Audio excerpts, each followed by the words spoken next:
Good morning or afternoon. How's it going? Let me move some of this stuff around. We, today...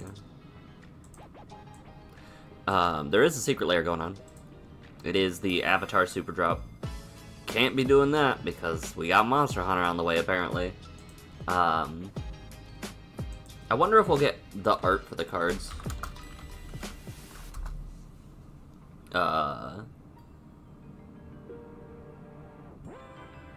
I'm very, very curious if we have the art or not.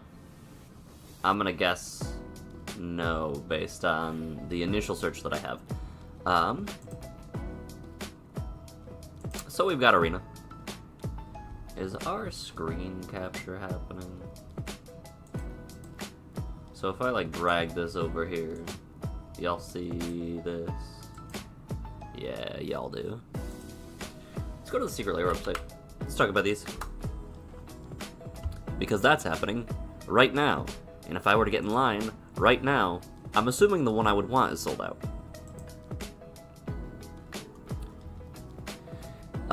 There is an Avatar Everything bundle. Master of Everything. Master of all elements. Cute. Let me go over these real quick. Because I want to talk about them. That's all. Just open the foil of each. So it's 5 bundles? I didn't want to hit that, that's fine. Yeah, so it's 5 bundles. Oh, interesting. God of War Norse is still in stock. This is an aside, obviously, because this is an Avatar. The more I look at Kratos and Atreus, I'm like, this is a really cool build.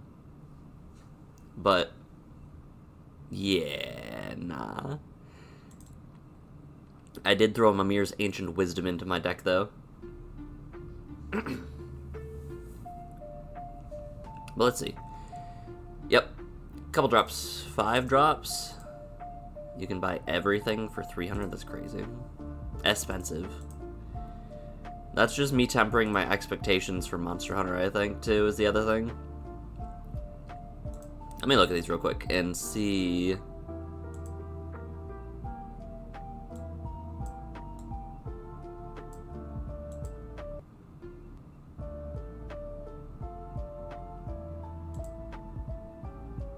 That was weird. Let's go live.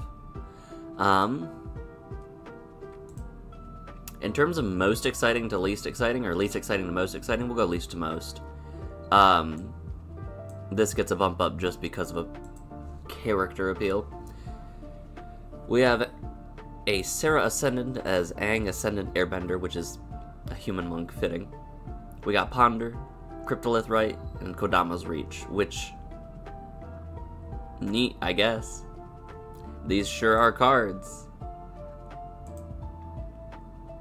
$40 for the foil. This is... It feels like they are leaning definitely into... How's it going, Wojtek? They are leaning definitely into...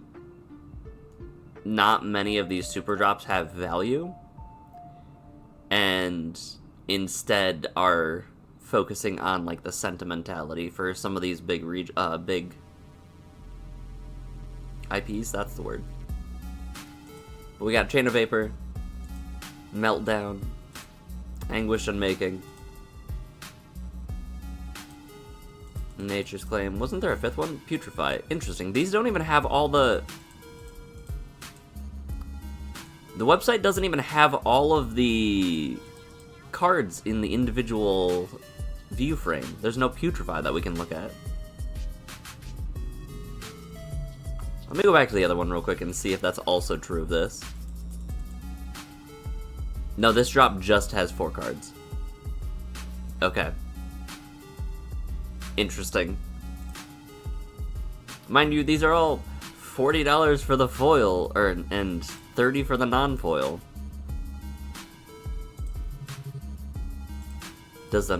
It's weird that these don't have...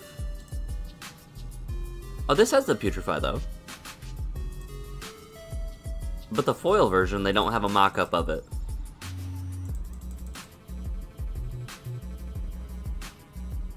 They're a small indie company, guys.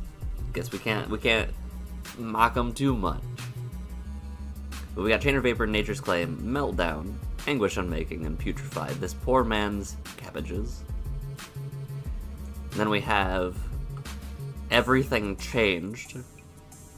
When the Fire Nation attacked, we have a Torment of Hailfire, Blood Moon, Lightning Bolt, and Dramatic Entrance with Boomy.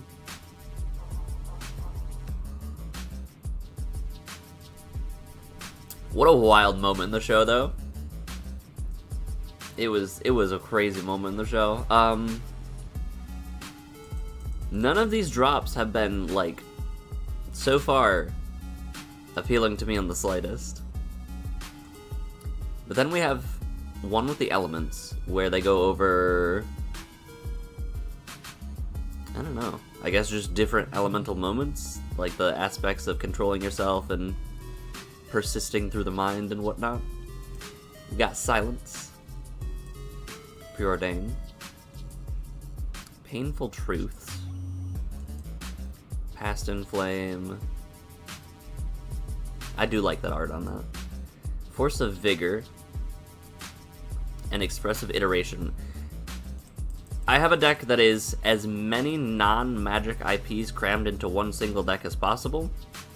Expressive Iteration is like the one card where I'm like, you know what? This would kind of be nice for that. And then we've got the one that I'm actually the most interested in. Again, I'm not in line. I probably will pick up singles. We got the Ember Island Players. It's all of the people from the play at the end of the... Like, this is going right into...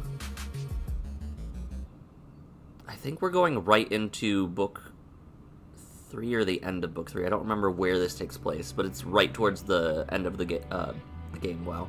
I'm in too deep into the end of the show. And it's a very good propaganda piece.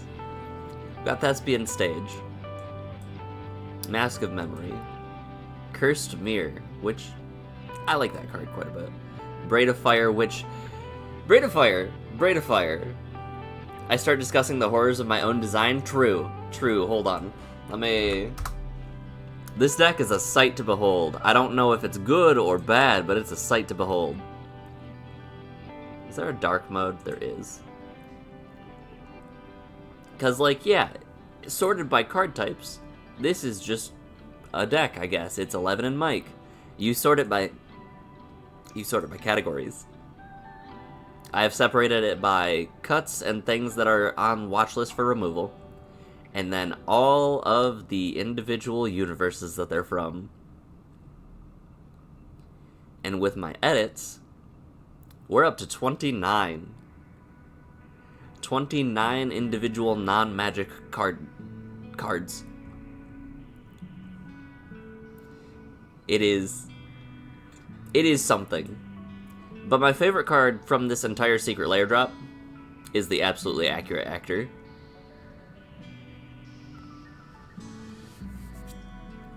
It's a phantasmal image. It's perfect. But let me go back to Braid of Fire real quick. Braid of Fire is a card that I have traded for not once, but twice. Like a value trade, thinking, yes, I will use this card. And I have never put it into a single deck. Because cumulative upkeep, add red, is so oddly specific. But man, am I tempted to do it again. There's something about Braid of Fire where I'm like, man, I would trade for this card. This card's sick. And then I never use it, and I trade it away. With the advent of Firebending, I feel like I am going to get bamboozled into doing it again. Let's go to O. You don't lose. O, red. Yeah. Look at this. We got unspent red mana. Look at this. But more specifically,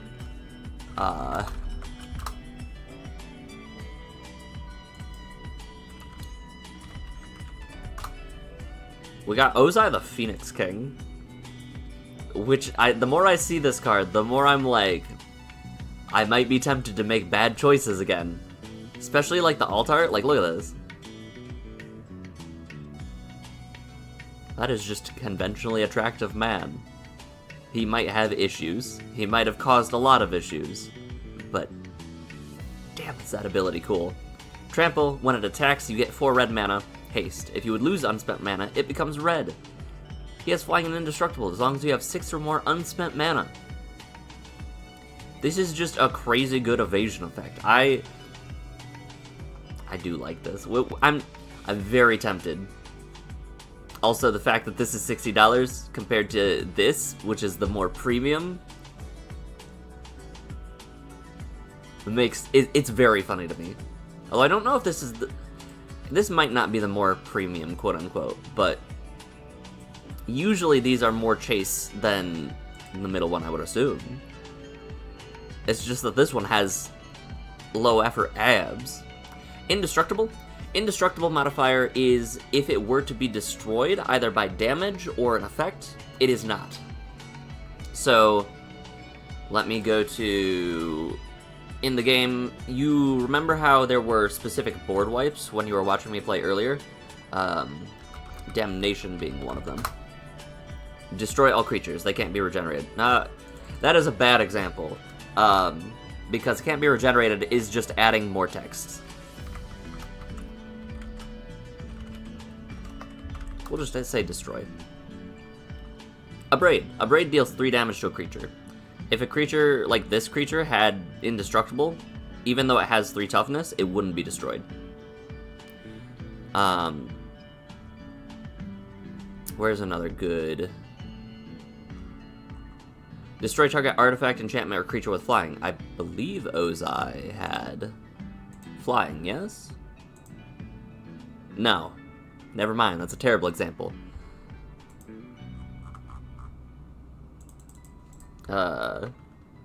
Anytime... You know what? Shoot the Sheriff. There's a great example. Unless Ozai... Yeah, Human Noble. Destroy target non-outlaw creature. Assassins, mercenaries, pirates, rogues, and warlocks are all outlaws. Everyone else is not that. So this would destroy any creature that isn't these creature types. Doesn't work on him if you have 6 or more unspent mana. You instead have to move towards the other more niche effect. No, it doesn't lose it either. As long as you have 6 or more unspent mana, it just is indestructible. Something that kind of does what you are looking at is a mechanic called... That is in the game, actually. Called Totem Armor. Various things give something called Totem Armor, and this says if it would be destroyed, instead remove all damage from it and destroy this aura. There are also other things called shield counters, which are not quite as good as that, but still decent. Which a shield counter says if it would be dealt damage or destroyed, remove a shield counter instead. So this is a bit worse because if they take any amount of damage, they still would lose that counter, and then would be susceptible to they would be susceptible to board wipes, or single target removal is the other word for like shoot the sheriff, since this removes 1 target. So like if you put this on a creature and then blocked with it, that counter would be removed and then they could die to shoot the sheriff. But indestructible is just there. You have to use things like Path to Exile or Swords to Plowshares, which don't destroy a creature, they exile a creature. And this exile effect is much stronger because destroying creatures sends it to your quote-unquote graveyard. There are effects that can get cards back from the graveyard or bring them back directly into play. Not many things work with exile. Let me look at pull from... There's like 2 or 3 cards that put any card in exile back into its graveyard or shuffle it back into its deck. So it is much more niche. Braid of Fire is really gonna make me make mistakes. I think I'm getting... The propaganda is working, because Braid of Fire is not something I need. Not something I want. Again, I'm not in line. I'm not going to buy this.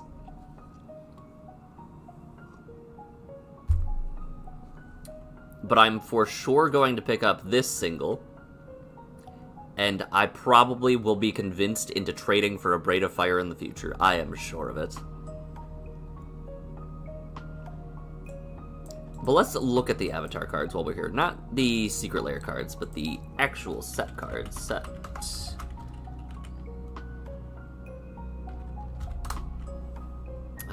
Set ATA?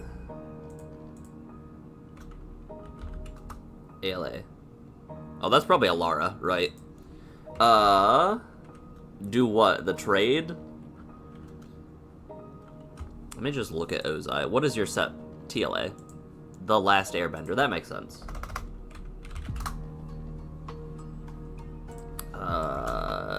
Type Legendary. Minus type Saga. Because this set drops tomorrow on Arena, I think. I will be doing a new... We will be starting next Monday a new all commons deck, now that they've banned Ancient Tomb, and we can't use that as cheese anymore. It'll be fine. I'm gonna look through the colorless cards real quick. I did pull an Appa, actually. I don't think Appa's gonna go into my... Your wallet will thank you when it doesn't have to carry the extra weight. No, the issue is that I would trade for it outside of any other thing that I'm doing. It would just be like, ah, yes, I have cards in my trade binder. I would never buy this naturally. I guess I'll trade for it right now. Thinking about cards that specifically... I'm tempted to build Ozai. We'll get to that. Cards that specifically I was looking at for my 14 days deck. Because I do want to add a few avatar cards. Naturally, because this would bump it up to 30. The deck... Where did you go? I know you're over here somewhere. Am I losing my mind? A little bit. I sleeved it up. Hold on. There was definitely a card. It was definitely on my desk. There it is. I didn't sleeve it up. I lied. There's an Arcane Signet, which, ironically enough, I did not realize this. I don't have an Arcane Signet in this deck. Which is shocking. I have, where'd you go? I have the ball, wherever that went. Where's touchdown? Where's the ball? Why can't I find it? There you are. I have the ball. I don't have Arcane Signet, so this is on my maybe list. This might come in. And then the only other card that actually would probably go into the deck, and I would consider it, is Aang Swift Savior. Flash means it can be cast at any time, Wojtek, even if it's not your turn. It's despite it being a creature. Flying, when it enters, airbend up to one other target creature or spell. Exile it. While it's exiled, its owner can cast it for 2.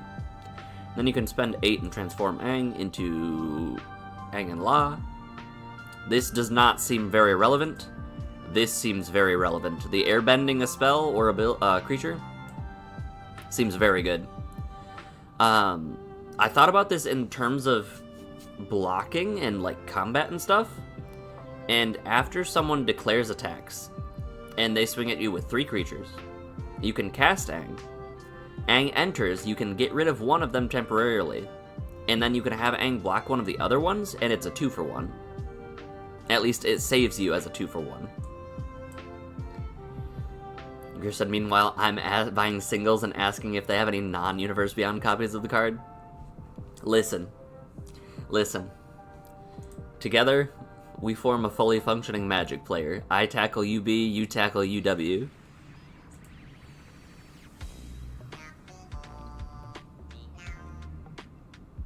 Grand.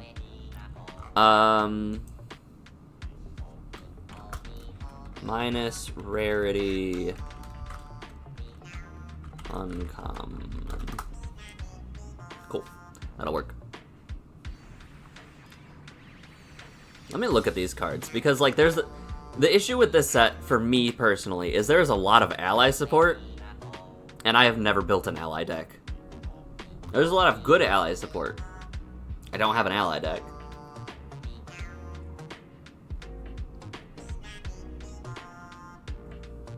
Now you say, but you could build one right now. Now is the time. And I have a counter argument. No. There is too much I want to do to even consider that as a possibility. But let's look at some of these multicolored cards specifically, because I will humor the white cards and the monocolor cards. I know what Appa does. Appa cares about casting things from exile. That does not seem like a very good... I've done this song and dance. This does not seem like a very good commander to brew around when you only have access to commons. Any allies specifically, I would have to look at how many common allies there are. I'm assuming not many good ones. So most of these are probably... Yeah, all of the white cards are moot. None of these I want to build an all-commons deck with. The Mechanist. Whenever you cast a non-creature spell, make a clue. Until end of turn, an artifact token becomes a 3/1 with fly. Generic, but I could make it work. Actually, hold on. Architect. Yeah, I won't be sitting in the line, but I will be...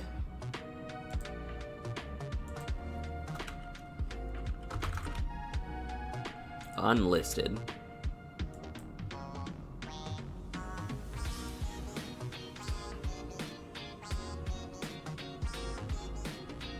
I do like this feature. I do like that you can bring cards over. Alright, let's do this. That'll make things easier for me in the future. Nope, not that. I guess I didn't want to bring Aang over. I wanted to bring this guy over. Tai Li, Chi Blocker, Flash Prowess, enters tap up to... This does not scream Commander. Definitely doesn't scream All Commons Commander. Unagi. Whenever an opponent draws their second card each turn, you draw 2 cards. If this were a multiplayer, like more than 2-player format, I would consider brewing Unagi, but we will wait. Wan Shi Tong. When it enters, put X+1/+1 counters on him, then draw a half X rounded down. Whenever an opponent searches their library, put a counter on Wan Shi Tong and draw a card. I'll put it over here. Again, this isn't really a game plan and makes it hard to brew around. Something like Ko, which we'll get to, is going to be a lot easier to build a all commons deck and then level up from there. Now we got Yue, the Moon Spirit. Waterbend 5, you can cast a non-creature spell from your hand without paying its mana cost. We can have some of the most overcosted, terrible commons in the deck, and that's very funny. So I will consider it, but it probably will not happen. Realistically, we're probably actually looking at some of these multicolored cards, because there's a lot of hot multicolored cards. This can be your commander, right? The Fire Nation drill? Trample. When the Fire Nation drill enters, you may tap it. When you do, destroy target creature with power 4 or less. Pay 1. Permanents your opponent's control lose hexproof and indestructible until end of turn. I'm not having a fever dream. This just can be your commander, I believe. Which, this is actually kind of very funny. If your whole plan is board wipe, like Damnation, destroy creatures, whittle them down with my 6/3, you say no to heroic interventions and the like, that's really bad, but I like it. Actually, has this change happened in Arena? I think it has, right?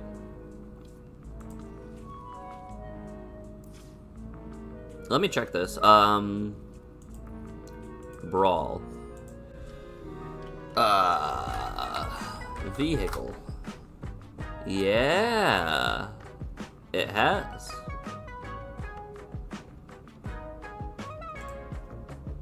You can run the Regalia as your commander. Alright. That's cute. I'll put it in here just so I can come back to it later.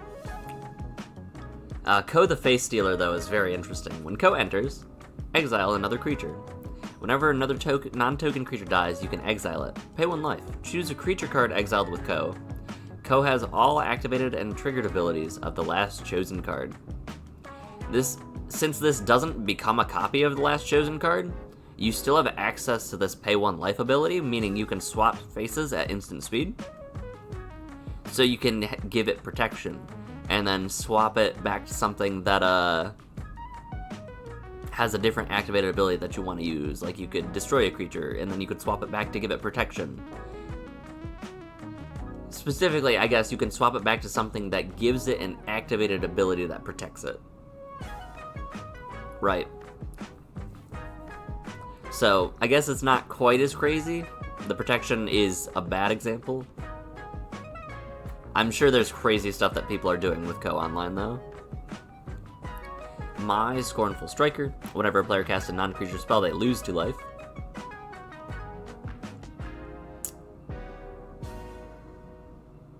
I just build mono black all creatures. That sounds like a recipe for disaster. Random Shaw, Flying Firebending 2, which means when you attack, add 2 red mana.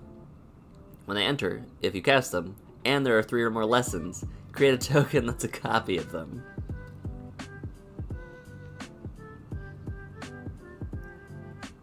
I just realized, if you have the token copy, you can activate one of their abilities for free, technically, on the attack trigger. Ah, yes, in my mono red all commons deck, I can make all of their non-basics mountains. Surely that won't ever happen. Have a good rest of your day, Wojtek. Take care.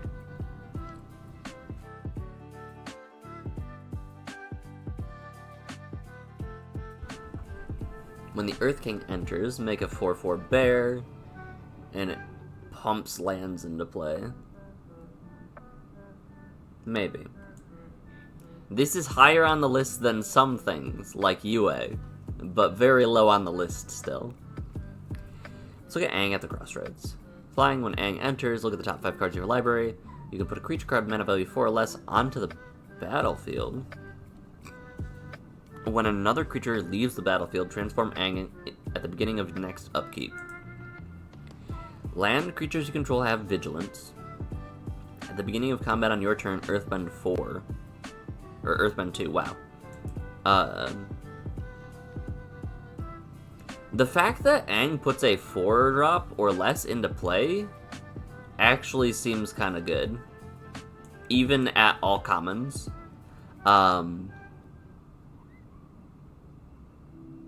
I guess being a 5-mana 3/3, that makes sense that you would put something into play. So, like, the more creatures you have with decent abilities at 4 or less mana value, the better. And you're also going for, like, a land matters theme. Let me see if I can sort this into categories.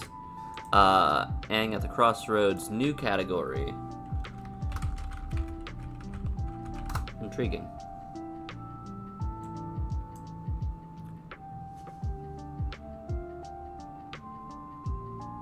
Uh...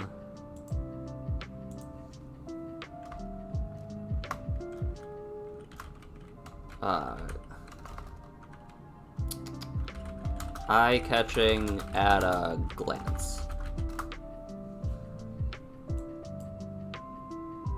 So, intriguing are things that I'm going to be probably more interested in. A great example being Azula. We'll get to Azula real quick. I don't know which Azula, though. There's a lot of good Azulas. We got Aang, Swift Savior, which is just a control effect and cares about tapped creatures. I'm curious about how many common effects there are for, like, waterbending and airbending. Oh. Interesting. So if you do have, let's say Aang lives for a turn, like you flash him in on an end step, bounce a creature. Untap, upkeep, draw. Main phase, I guess at any time. But you can tap 8 of your creatures, and then they'll all get buffed the turn you attack with Aang and La. Okay. Interesting.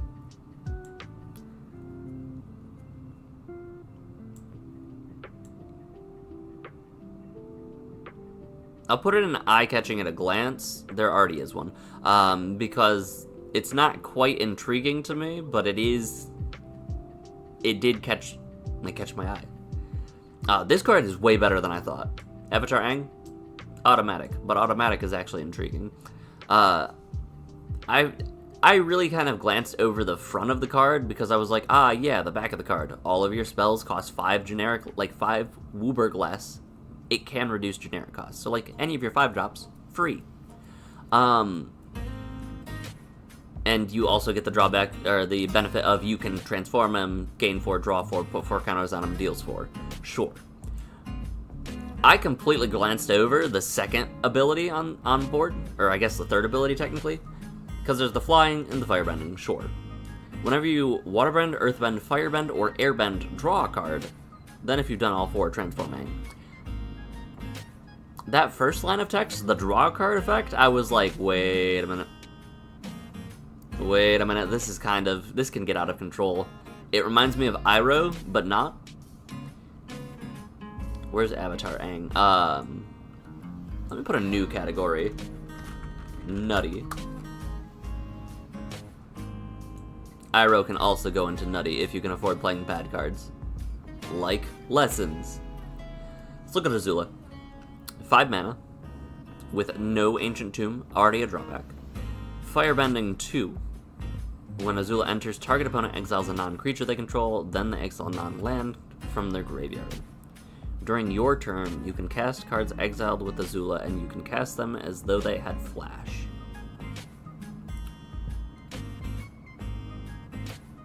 Okay, so I think... Let me look up something different in Scryfall.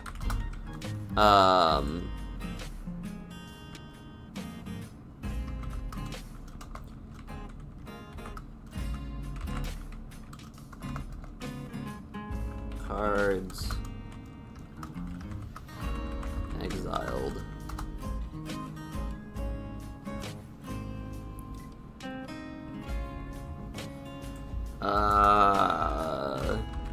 Cast. Let's try this.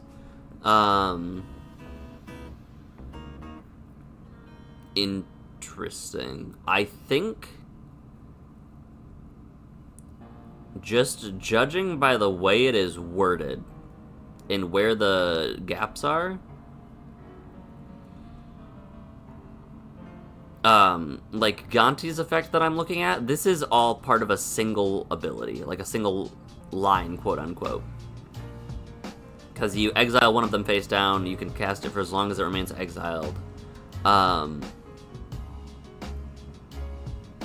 Haldan says you can play things with fetch counters on them specifically. I think if you were to remove Azula from play, I think you lose access to all of the cards. Because the way this is formatted... Let me check Azula. Azula, Cunning Usurper.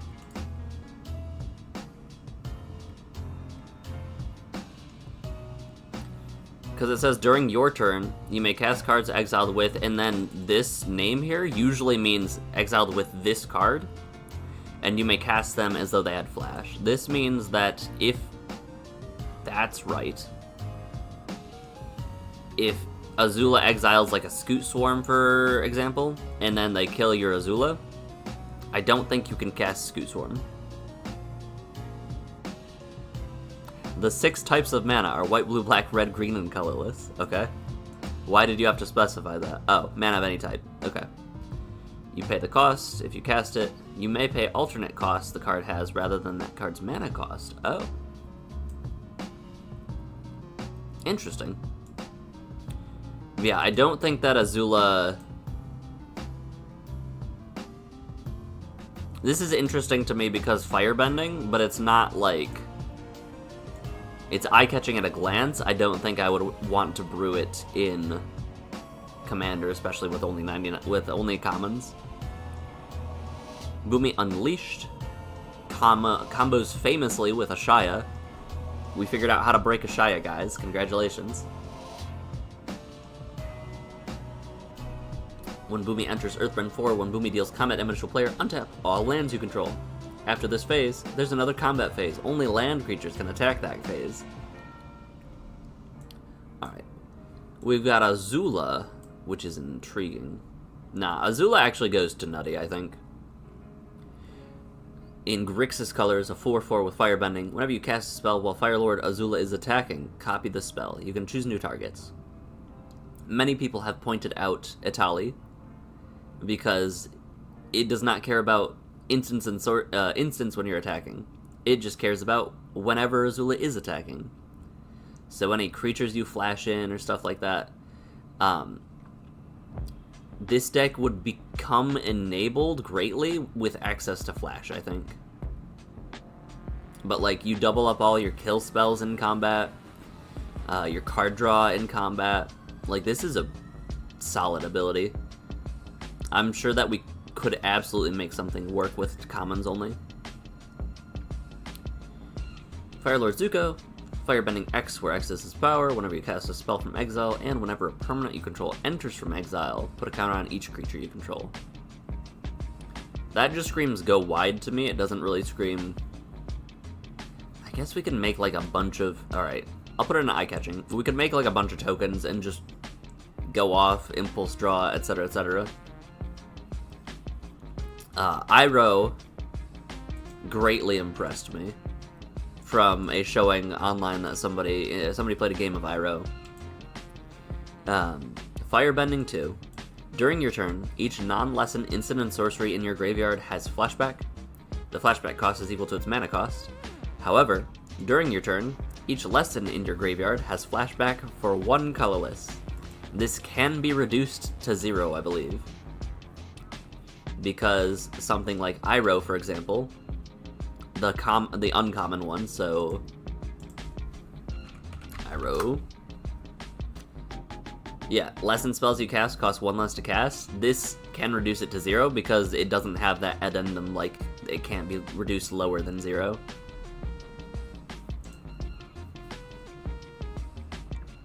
Iroh Team Master. At the beginning of combat on your turn, you can have target opponent gain control of a permanent you control. When you do, make a 1/1 and put a counter on it, that token for each permanent you own that your opponents control. I could just give them really, really bad... Alright, hold on. This might work. This actually might work in a 99 commons deck. Where'd you go? Up here? It's really bad, but like if I give them random stuff that doesn't matter... Like, I don't want to give them... I want to give them, like, enchantments that have ETBs and nothing else. Or stuff like that.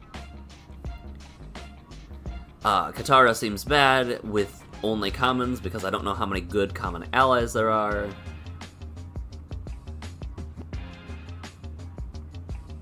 This seems fine, actually. Katara's Water's Tribe's Hope. makes a body on entering, has vigilance, and then you can give all of your creatures a base power toughness buff, like that one changeling does. And then we've got the Lion Turtle. When the Lion Turtle enters, you gain 3. Can't attack or block unless there are 3 or more lessons in your graveyard. Add 1 mana. If this isn't the most do-nothing card... Someone out there, this is gonna be one of those EDH rec cards where there's like 100 decks, and like, someone will absolutely have a deck that they love to death. It is absolutely gonna be bracket 1. We've talked about Ozai the Fire King. He will go into, I think, Nutty. 6 mana is a lot, however... I don't know. You would need 8 mana in order to give him indestructible, and there would be a brief window where you could lose him.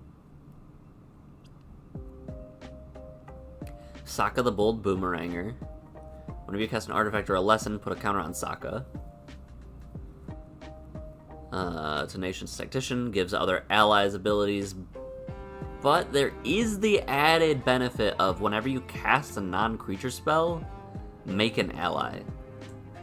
That makes me think that this might be the best ally support card that we can use, that we have access to at all commons. This is terrible. This is like, if I were truly a masochist, Walls of Ba Sing Se is what I would choose as my only commons brew. But let's look at the last few cards. We've got Toph, Hard-Headed Teacher, famously created by the person who spearheaded Midjourney, right? Or the AI thing? You went out yesterday to the Pokemon Go Wild Area event to get some Shadow Darkrai. Figured you'd do like 4 raids. You have like 40 Shadow Darkrai now. Ah. When Toph enters, you can discard a card. If you do, return an instant or sorcery from graveyard to hand. Whenever you cast a lesson, Earthbend...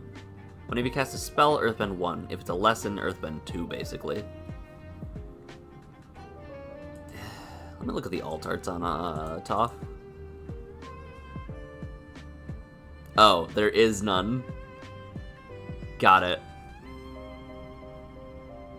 Yeah, if you look up,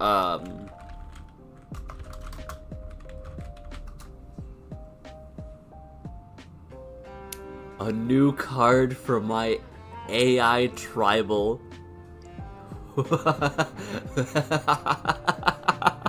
I see. Wait, I kind of want to hear about this deck. What is this about? That is... Oh, man.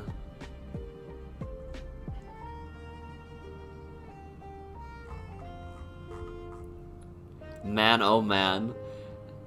It will happen eventually, just like Universes Beyond's inevitability. I do think that they are toying with this idea more and more of like, how would they feel if we did an artist that worked with AI? No pushback? There's a lot of pushback. Yeah. Toph the First Metalbender's fun. Choose category to import into, let's say, Nutty.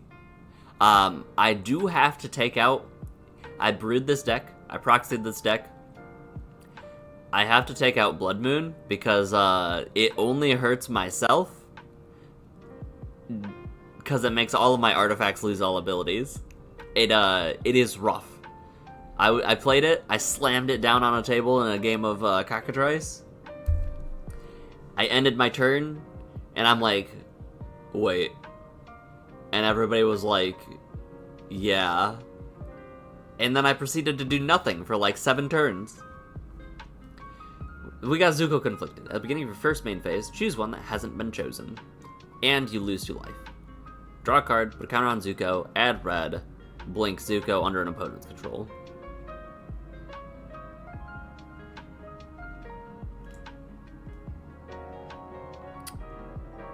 Choose category. Intriguing. Alright, so these, we're gonna get rid of all of these. Because I'm not brewing any of them, actually. Psych. The Fire Nation drill being your commander is funny, though. I do appreciate that. Hey, do you want Shadow Spear in your command zone? Azula's interesting, but Azula's only interesting because of the fact that you can use... Where'd you go? It is like the extort text where you get red mana. You can only use her as a Dimir commander. You can't add red cards to your deck if you run her as your commander.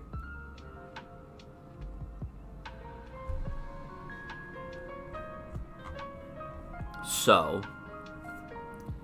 and then this is probably going into my 14 days deck, but nowhere else. That gives us these cards. And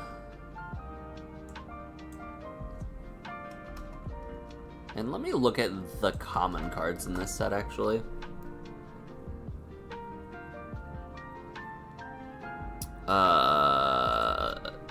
T-Lesson. Okay, there are 27 common lessons, but how many of them are in Temur? 19. Okay. So like a fifth of your deck could be... It'll quench you. I love this card. I love the fact that this is a callback to both Cactus Juice in the show and Quench, the magic card. It is so good. But let's see what actually... All of these are bad, right?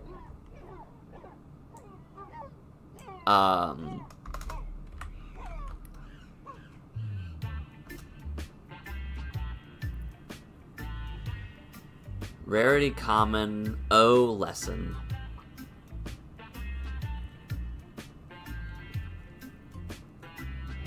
So the lesson payoffs are rough. Oh, interesting. So this does not have anything to do with Avatar. But learn? I just realized that learn, Iroh works with learn. Because you can reveal a lesson card from outside the game and put it to your hand, or discard a card and draw a card. You can learn a lesson into the graveyard and then cast it for 1. That's really cool. I like that a lot. I'm glad they gave, like, a way for learn to be useful in Commander.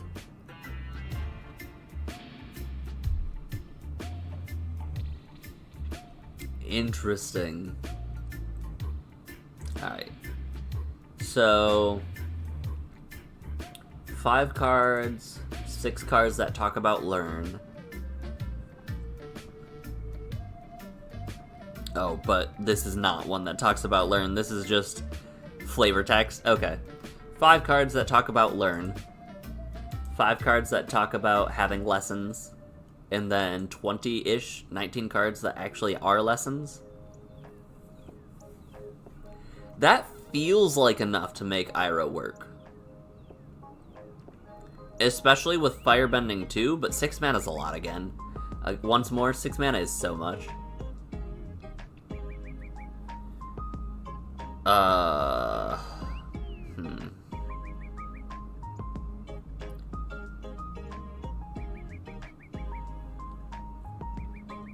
I'm curious about what cards I would add upon a couple wins with him, too. I think I will lean against Ozai. Anytime I see... I was gonna say anytime I see 6 mana, I'm leery, but, like, so is Iroh. We'll keep them all for now. I feel like you could definitely do some interesting things with Zuko Conflicted.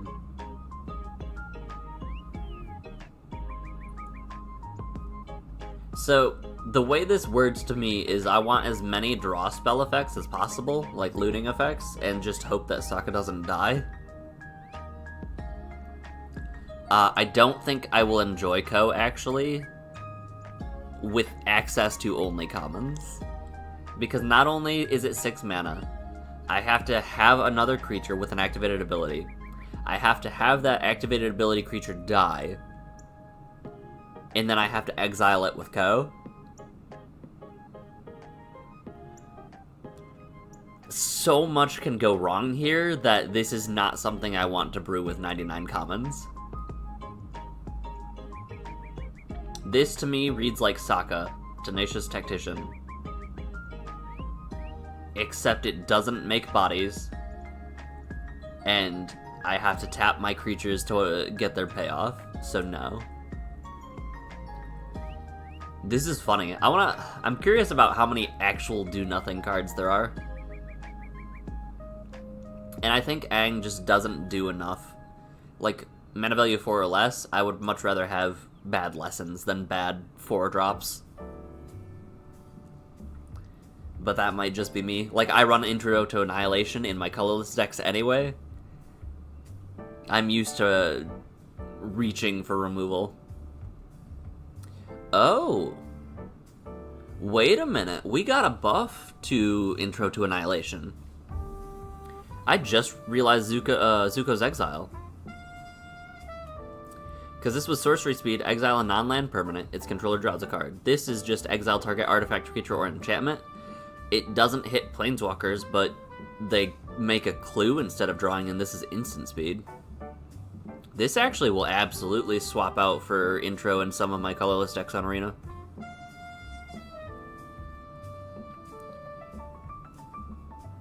But yeah, most of these lessons at common rarity are very specific. Waterbending lesson isn't. I was gonna say it's not bad, but then I realized it's kind of bad. It's good for 1. It's great for 1.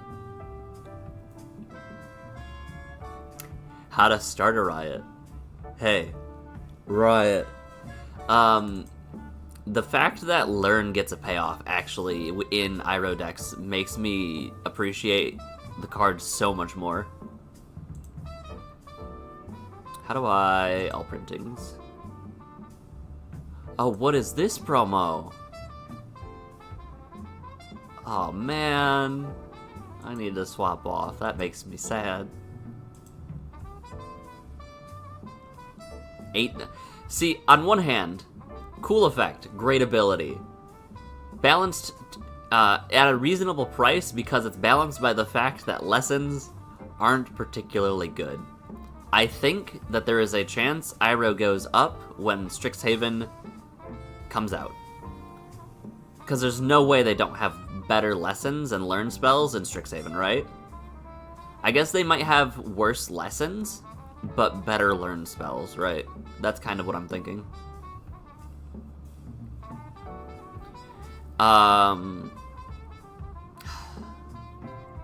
Azula's just generic, I think. I think I'm leaning towards no. Leaning towards no. Because, like...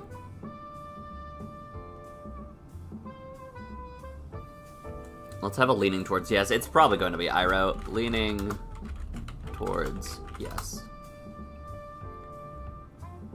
Let me see if there are...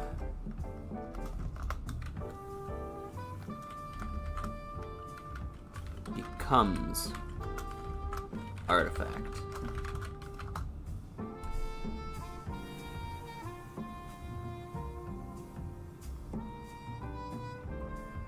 Those are uncommon, aren't they?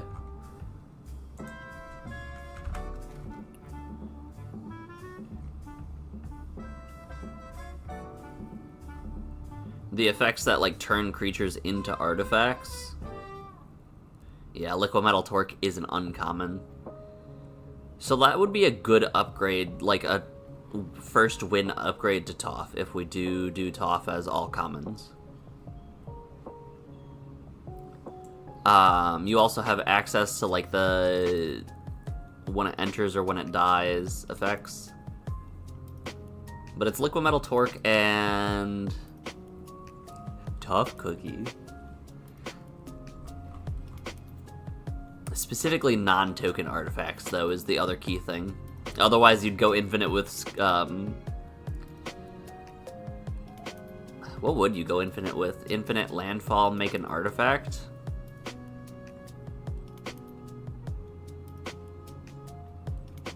I don't know. Regarding standard, though, I really want to make weapons manufacturing work in Avatar decks, because this sounds...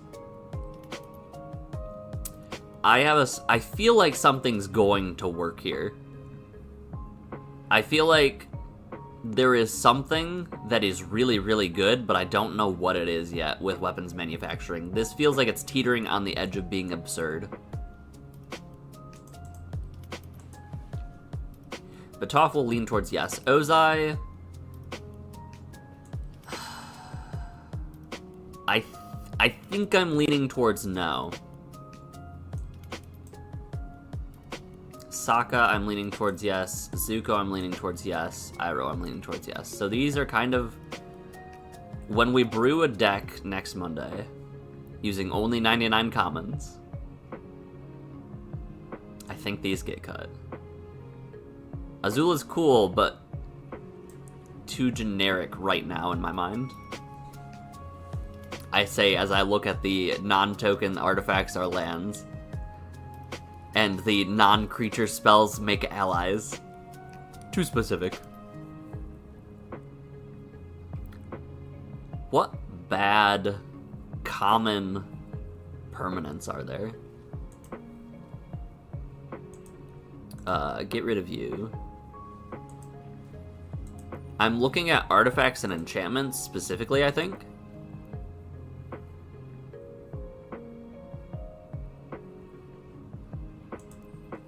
Let me look at battles real quick. What do these say?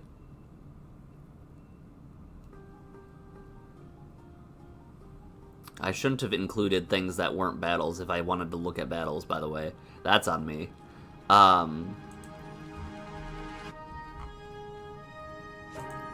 Let me just look at battles. What does this say?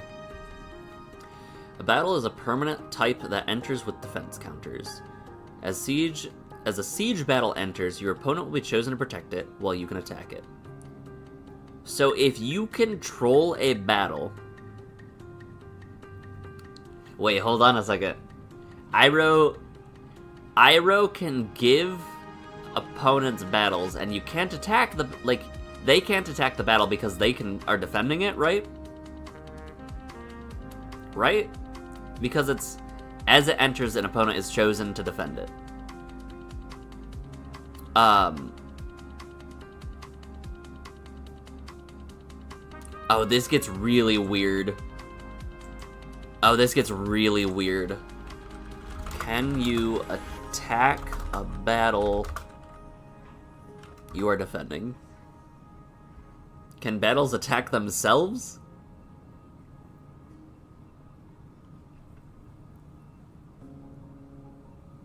Wait, what? Really? No, every player except a battle's protector may attack it.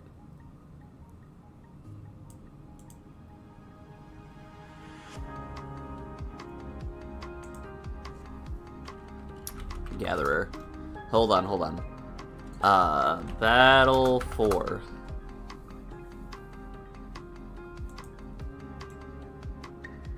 Alright,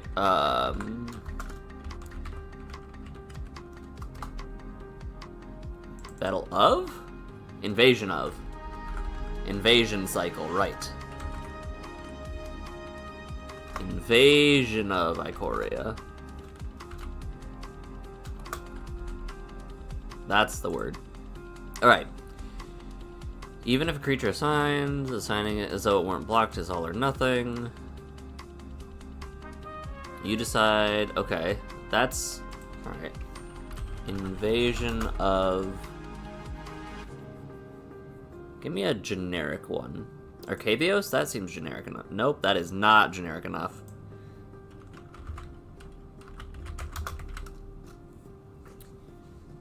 Dominaria? There are no rules for battles. Okay.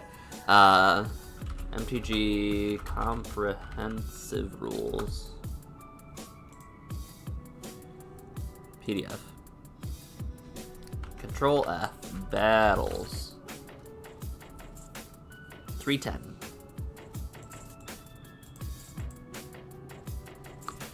A player who has priority may cast a battle. Casting a battle uses a spec. When it resolves, its controller puts it onto the battlefield under their control. Are always a single word and are listed after a long dash. Battle dash siege. Battle subtypes are also called battle types. See 205.3Q for a list of battle types.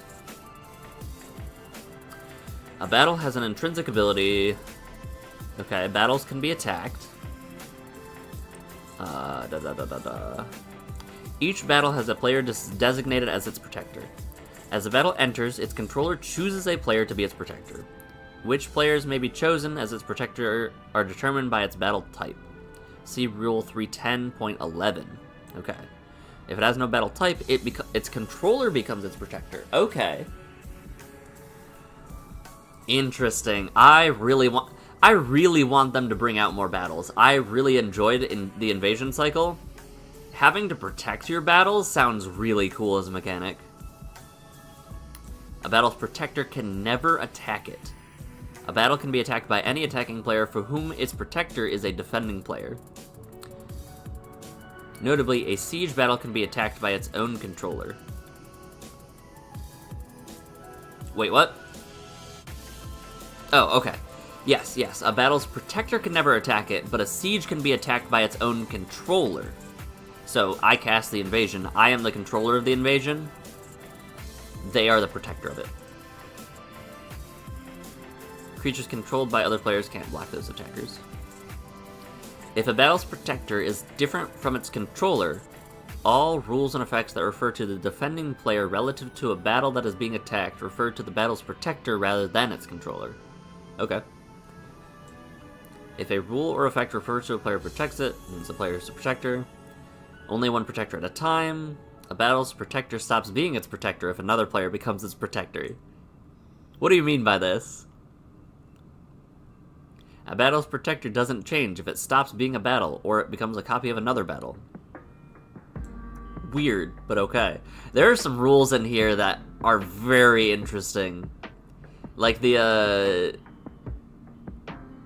defend one.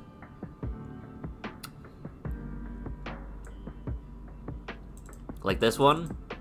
And then also this one. There are some interesting battles. I really want this mechanic back. It's really bad. I understand that. I really enjoyed it. A battle can't be attached to players or permanents, even if it's also an aura, equipment, or fortification. If a battle is somehow attached to a permanent, it becomes unattached. This is a state-based action. If a battle that isn't being attacked has no player designated as its protector, or its protector is a player who can't be its protector based on its battle type, its controller chooses an appropriate player. Wait, hold on a second. This might be relevant. Let me go back up a little bit again. I think we need to look at sieges, right?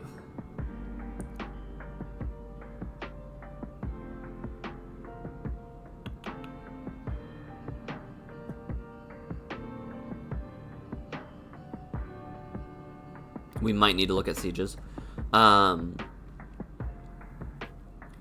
the battlefield enters, its controller chooses a player to be its protector. Can you protect your own battles? I'm very curious about this. A protector can never attack it. This is a ruling that makes me think that what I'm thinking of might not work. Because I might become the protector if they... Hold on. Or its protector is a player who can't be its protector based on its battle type. We need to look at battle types, specifically. Invasion of Fiora is a card I've never seen. Is that this one? Invasion of Fiora is one of my go-to board wipes. It is an insane card. also, if you're building Battle Typal, which, there is a card called Begin the Invasion that I brewed a deck around at one point. That is a sorcery. It was a hidden commander sorcery. This is a really good card for this, because it removes all counters from any permanent, which battles are permanents. This is a premier removal piece for me, because I get to choose whether I control legends or non-legends, whatever the most problematic thing is, or both. I've cast this card probably more times than I've cast Wrath of God. Legitimately. I'm a sucker for battles. Have you seen all of these battles? Clearly not, because you don't know about Fiora, but there are some good battles. Gobakan I like. Tolveda? That was... Where was Tolveda? There you are. When it enters, return a non-battle permanent from graveyard to play. The backside says creature tokens you control get +1/+0 and have lifelink. Beginning of your end step. Make a dude. Not as high on my list, still solid. Let me see if I can order these battles by like ones I like and then ones that are solid. I'm assuming you run Theros. Like, there's no way you, as the God Typal deck, don't run Theros, right? I do like Segovia just because this is the miniature plane, so you make 2 1/1s because they're Krakens. They're huge, but they're tiny. That is a regular-sized Phyrexian foot, by the way. It is the flavor of Segovia is incredible, so I put it over here with a Gobakan just because it's good, but not good because it's good. It's good because it's flavor. Convoke is also good, though. Have it, don't think you ever made it into gods. Note to self. What are you doing? Search for an aura, god, or demigod. Reveal it and put it in hand. And whenever another enchantment you control enters, draw a card on the backside.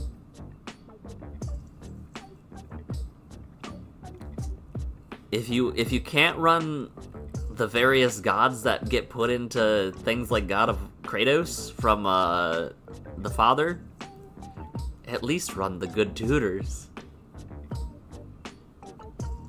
Tap a creature, put a stun counter on it. Kinda mid. Vryn. I do like Vryn, not as much as the other ones, but it's solid. When it enters, draw 3, discard 1, and then the flip side, sack it to copy a spell you control. Like, a free copy effect for 5 mana and 4 damage seems good. I like Arcavios a lot. Maybe more than these two, actually. When it enters, search your library, graveyard, and or outside the game for an instant or sorcery. The backside says, whenever you cast an instant or sorcery from hand, copy it. It has a high defend cost, but being able to tutor for whatever you want, like this is in my Atraxa deck, as I search up Karn's Temporal Sundering, and that buys me a turn maybe or something like that, and then Atraxa can flip it immediately. So pretty good. This one's mid, kind of negative. Enters, discards 2 cards. Target opponent discards 2 cards. And then each opponent who has fewer cards in hand, 2 or fewer cards in hand, this pings them. Like, that's fine. There's a Planeswalker battle. Yes, it is. Welcome back to Fairy. He brought his plane back to existence. And it's Night Typal. Out of all of the things Teferi could have done, Night Typal was not on my list. Draw 2 cards, then discard 2 unless you discard a creature card. You get an emblem with Knights have +1/+0 and Ward 1. And -3, tap any number of untapped creatures. When you do, shuffle target non-land permanent an opponent controls mana value extra less into its library. But, like, this just being a 2 and X is really, really good for, like, its cost is absurdly good. I'll put it up there with Arcavios in terms of, like, I like this card. There's some good battles. Fiora up there with these guys. Mercadia's fine. I always add it as a way to get more cards. However, the backside I've rarely ever done, so I'd put it down here more with, like, Vryn. 4 damage to another target, battle, or opponent. 1 damage to a creature. And then on the backside, Prowess with an extra ping effect. Great for battle type, not for much else. This card, though. When it enters, exile all cards from your hand, then draw that many. Until the end of your next turn, you can still play them. And then it also says discard a land. This enchantment deals 2 damage to any target. Whenever you discard a land card, exile the top card of your library. You can play it this turn. Absurd. Actually crazy. In my O'Hare Ashnal deck, this will be one of the rares I add to it when I actually get around to playing it again. You like the flavor of Invasion of Icoria's flip?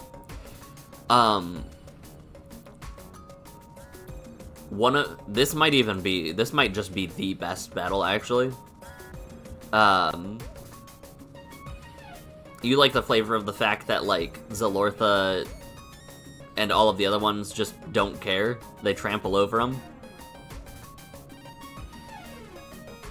Absurd ability. As long as you remember that you can't get a human.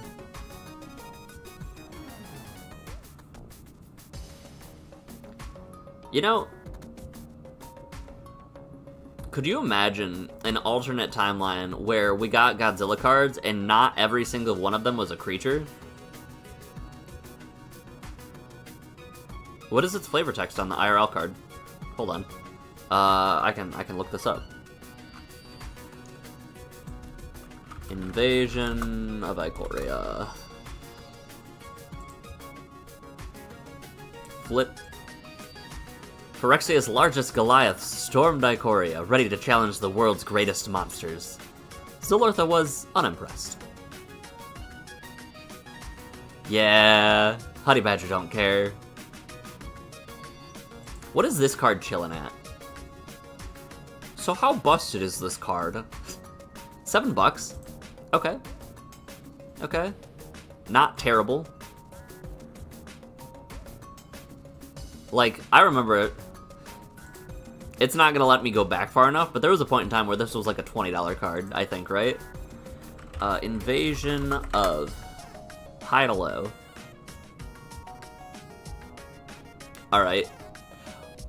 Alright, sure.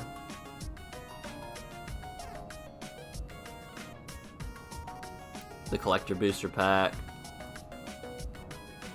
In-universe, Zalortha is larger than most Eldrazi Titans. Technically. Larger than the manifestation of most Eldrazi Titans. Also, somebody yesterday told me that Azmoran Amartica Diced Oculticar's I in the name is silent. And it's actually Azmoran Amartica Dast Oculticar. And I don't know if I agree with that or not. Also, we're definitely on an aside. I don't remember why I was looking up battles. But we're gonna keep looking up battles. Karsus is a small board wipe with a protected not Electromancer, Gutter Snipe on the backside. Like, it's alright. I'd put it with, like, Segovia and Gobakon. When this enters, look at the top 5 cards, reveal a permanent, the rest go to the bottom, and whenever you cast a spell, this creature gains indestructible. 2 mana dig 5 for a permanent means this ends up here. I almost put it down here, though. Easily one of the best ones. Invasion of Zendikar is absurd. 4 mana, get 2 lands, and if you can flip it, the backside's also a land creature. This will trigger ETB, it does tap for mana immediately. Like, this card is very good. I would say I would rank this probably immediately below Invasion of Ikoria in terms of, like, favorite cards, favorite battles. Unless there's something else that maybe... Something else might tip it. For now, that's the order. Maraganda, put a counter on a creature that it fights something. Another target creature gets +2/+2 and loses all abilities. The backside of that is actually interesting. I would put it like somewhere here, just because like the backside is a lot of hoops to jump through, but turning off a creature's abilities until end of turn sounds solid, especially in Commander.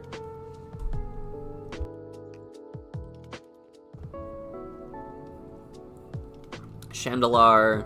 When this siege enters, bring 3 permanents back to hand from bin.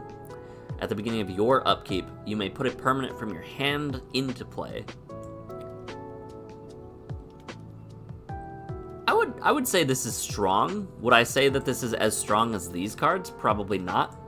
So I would probably put it down here. I don't know why this turned into a rating all battles, but we're rating all battles now. When the siege enters, you can sack an artifact or creature. When you do, exile an artifact or creature. The backside, whenever it attacks, put a counter on that creature for each creature that you shares a type with it.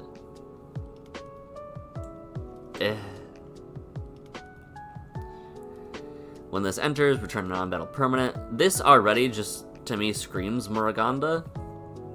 Wait. The backside, creature tokens get +1/+0 and have lifelink.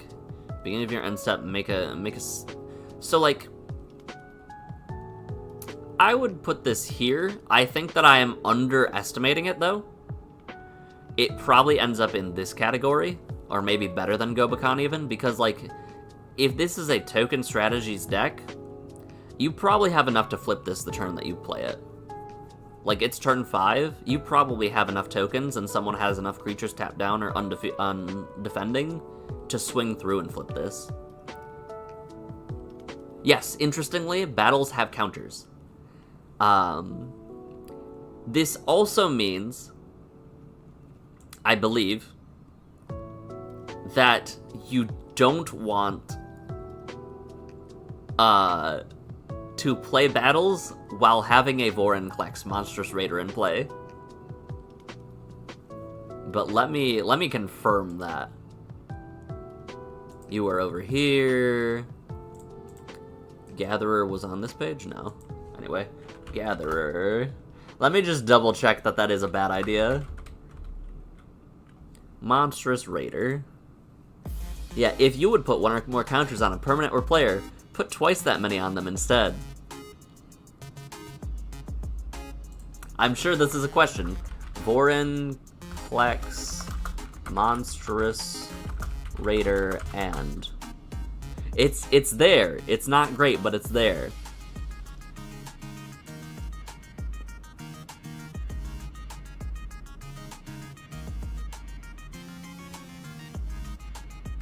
Negative synergy is correct. I am putting counters on the battles you cast. It usually enters with them for the purpose of Vorinclex. Its controller would put those counters on it. Vorinclex could change the number of battles. Edit clarification.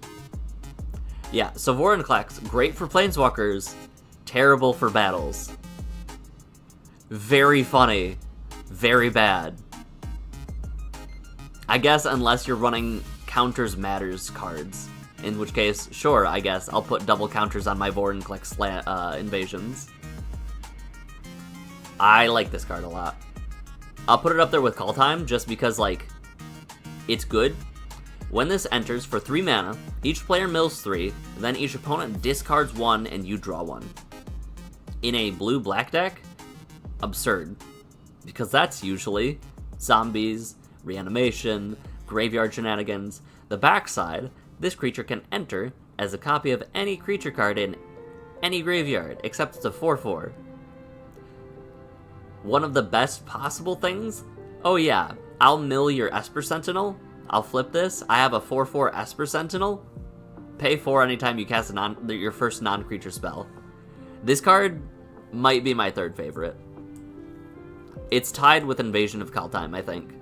But I use Amonkhet more, I think. Invasion of Kaladesh, when it enters, make a 1/1. And then, like, it's alright. It's probably actually the worst that we've seen so far. Well,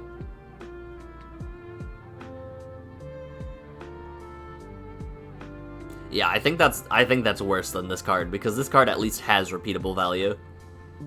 Invasion of Asgol. When enters, target player sacrifices a creature or planeswalker of their choice and loses 1 life. At the beginning of your end step, put a counter on this creature. This is easily the worst, actually. I underestimated you, Kaladesh. There were worse options. Oh, look at that dragon in the back, though. That's sick. What is your thought on, though, Grish, with invasions having battles? This was alright from what I remember. When it enters, make a treasure. Then you can discard a card if you do draw a card. Backside, when it enters, you can discard a card if you do search for a land or a battle, put it into hand. It's not Chandelar. It's not Gobakon. But it's decent. You're thinking a Xavier Sal deck? Hold.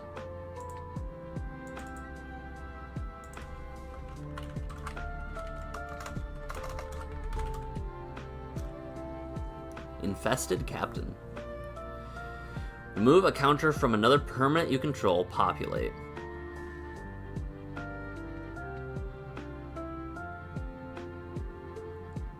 You might be a madman, but I think you're a genius. This is Xavier Sal. Hold on, let me go to EDH Direct real quick. Javier. Is it Javier Sal? Xavier Sal? This ranked much higher than I expected.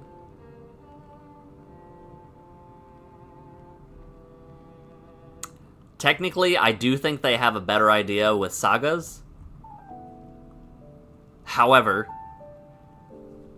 having like just 2 or 3 battles is actually kind of cool. That's actually kind of cool. When this enters, 2 target creatures get +2/+0, Vigilance and Haste. Backside, Sorcery. Make 2 3/2s with whenever this token and at least one other token attacks, put a counter on this token. Why not do both? Yeah, absolutely. So you'll have like a few good battles. You'll have your Zendikar, you'll have Ikoria because it has a big cost. That was Sultai, right? So you'll have like you can absolutely have Fiora. Any other?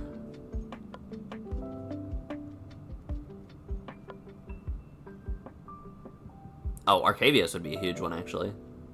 And then you just have, like, maybe, like, 3 or 4 battles, and then good sagas. That's kind of where I'm leaning. If this cost even 3, I think, this would be better. This is very bad.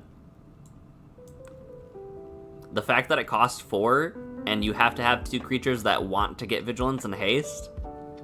Like, sure, +2/+0 is fine, but the haste part doesn't really matter unless you already have the mana to cast a different thing.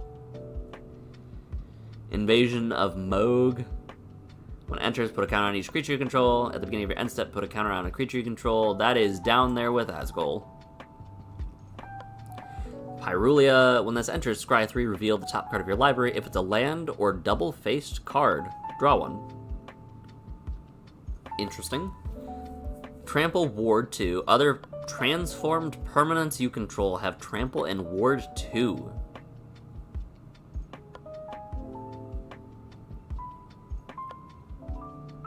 This is really interesting. And not great. But a transformed deck, this is a linchpin in and is really cool. For that point alone, I will put it above Kylum, because Kylum is just sad. You know, Kylum actually gets dropped 1, because I can't put it up here with Vryn. Invasion of Ravnica. When this enters, exile a target non-land permanent that isn't exactly 2 colors. The backside, whenever you cast a spell that's exactly 2 colors, look at the top 6 cards of your library. You can reveal a card that's exactly 2 colors. This is good exclusively if you're playing the guilds.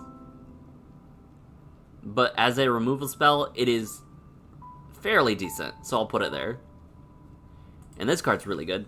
When it enters, exile the top card. Exile cards until you hit 2 non-lands from the top of your deck with mana value 4 or less. You can cast one of them. Put the other one into your... No, wait, hold on. Yeah, you can cast one of those 2 cards for free, put one of them into your hand. Then put the other cards exiled this way on the bottom of your library. So if you don't cast one for free, you'll at least get one. This is just on enters. The backside is a sorcery. It is all colors. Target player draws 2 cards. You can put an artifact from your hand onto the battlefield. Make a token. I keep moving off of it. Create a token that's a copy of a permanent you control. Distribute 3 counters among 1, 2, or 3 creatures. Destroy target permanent and opponent controls. It is just so much. But for 7 defense counters, like, fine. Fair, I guess. I'll put you here because I would put it higher if it wasn't as restrictive. I'll put it above Gobekon, though. Like, there are some good battles. Hold on. There aren't battles I don't have, right? I opened so much Ikoria. Oh. Invasion of Innistrad. Flash. A creature gets -13/-13. The backside, when it enters, make 2 zombies. Exile a card from a graveyard if it's a... It's alright. I'd put it like here. This card is absurd. When it enters, reveal any number of dragons. When you do, this siege deals X plus 2 damage to any other target, notably, so not itself. So you can do at least shock something for 2, but you can do a bunch more if you have a bunch of dragons. And the backside, whenever a dragon you control attacks, it deals 2 damage to any target. It's up there with Kaldheim. Invasion of Xerax. When this enters, return up to 1 target creature to its owner's hand. You forgot Proliferate lets you choose whether to add another counter? Yeah. Notably, interestingly enough, Proliferate does not let you pick and choose the counters on permanents. So, let me just add these here real quick. And get rid of battles, go creatures, Arwen?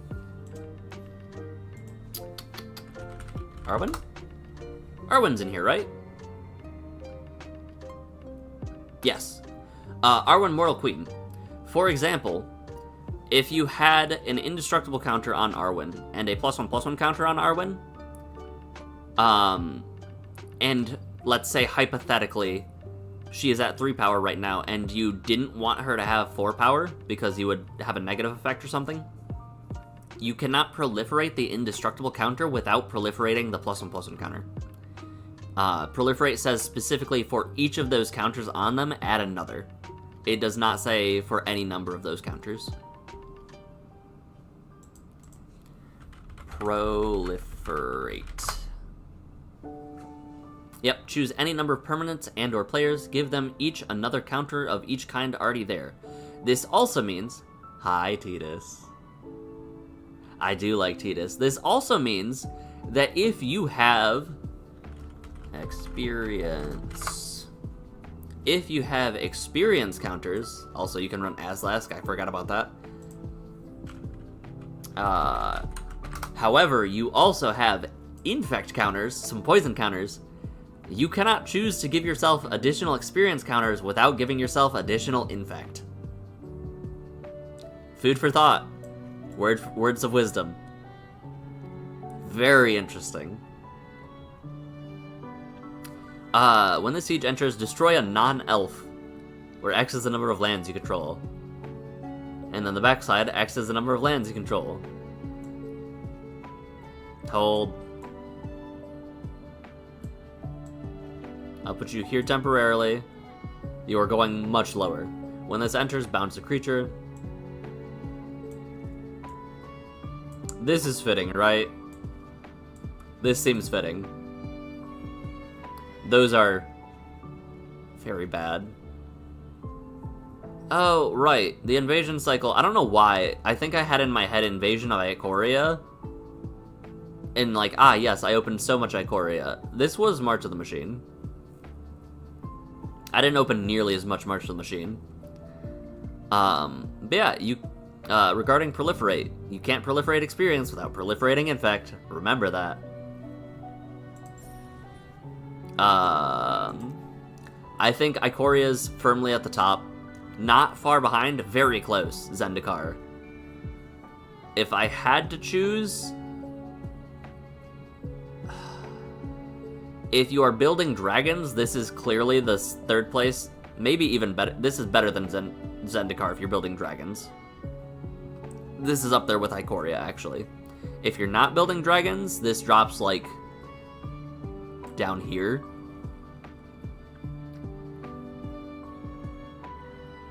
And I think that this is the third place card. This is a very good card, like, just because the amount of dead hands. Hold on a second. I'm sorry, hold on a second.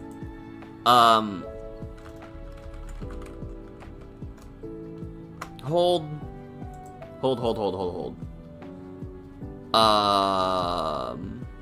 Where's Kaldheim?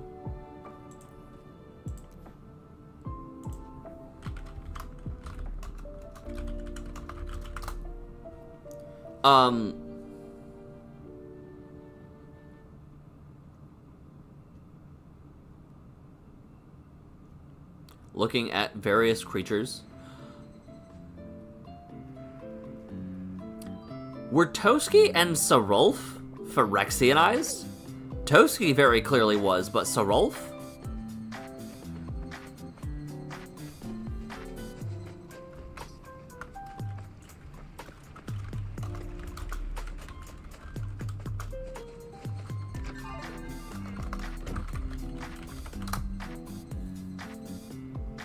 What? Why? Why don't we know about this? The transformation of Sarulf is depicted in the official art, solidifying its status as a completed being. I am just finding out about this right now. Yeah, hold on. Look at this history. Paragraph. Sarulf had 2, Kit, and Lucia. Oh, we'll absolutely be getting those in future sets, won't we? One sentence. Sarulf would be completed later.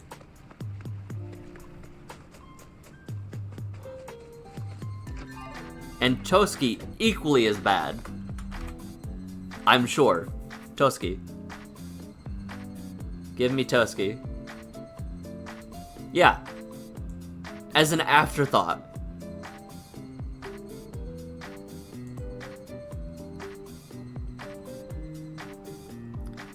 Okay. I feel like this is information I would have liked to have. This is very sad information.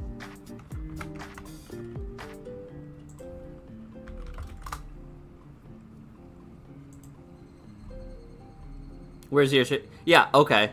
Coma was completed and killed by his rival, Finn. Ain't no justice. No justice for Kaldheim. So this means that the Coma that showed up in Foundations is separate from the Coma in... It is just a pre-invasion thing.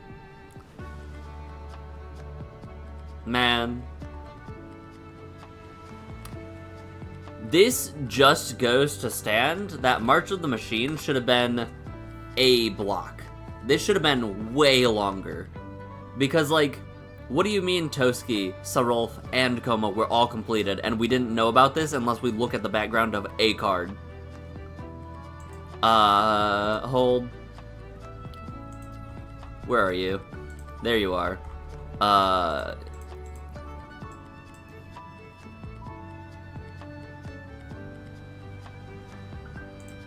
Can I search for art? Called... Nope. One of the reasons Scryfall remains very good.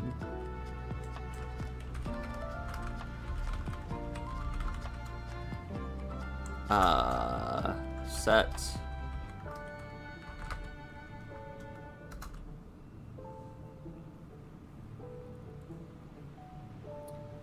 Yeah. Let me look at this. Let me look at this.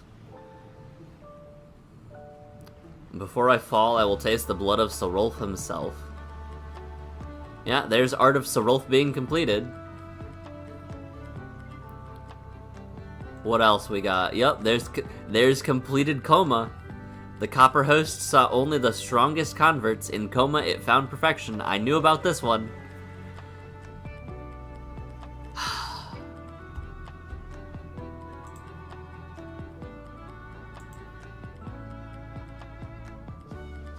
This is upsetting. This is actively upsetting. Yep, there's Toski and Sarulf. Look at that. There is so much that we could have done. Like, even if... Hear me out, theoretically.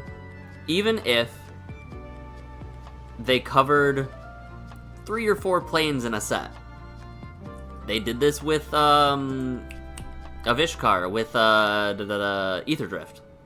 It took the place over the span of 3 planes. There was definitely a lot of content in there. So much more. So much more. How many invasions did we have? Hold on. 1, 2, 3, 4, 5, 6, 7, 8, 9, 10, 11, 12, 13, 14, 15, 16, 17, 18, 19, 20, 21, 22, 23, 4, 5, 6, 7. I believe there's 28 invasions. Let's say 5. Let's say 6. You know what? You could even cover 7. You could cover 7 planes in a single set, and it would still take 4 sets. This should have been 4 sets, at least. Because what do you mean Toski, Sarulf, and Coma were all completed? And it's only depicted on backgrounds of cards and flavor text. What do you mean we didn't get a legendary completed Toski?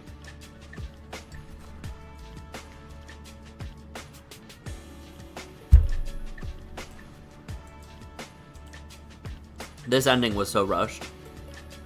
Man, I got worked up. Justifiably, in my opinion.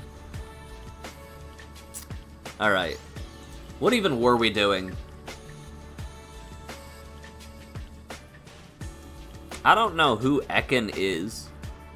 Hold on a second.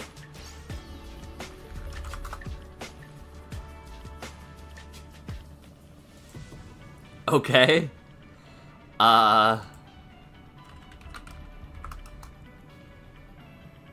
Doesn't even... Okay. Poor Ekin, this random side character. Anyway. Let's go back over here and look at this. Oh, it's over here. Right. Listen, objects, permanence is rough for me.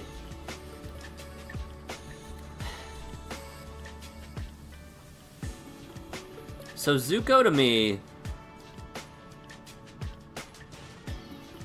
This is so bad. Zuko's a no. Zuko's gotta be a no.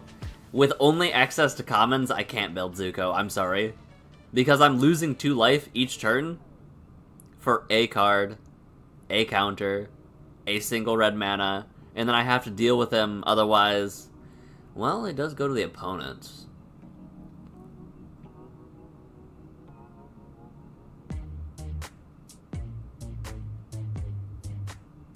This seems better in like the 99 of like a Blim deck.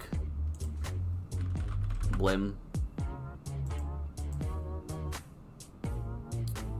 Whenever Blim attacks, that player gains control of it, then each player loses life and discards cards equal to the number of permanents they control but don't own. This seems better in like the 99 of Blim. I'm sorry, Zuko. I do think it's Iroh or Aang. Legitimately.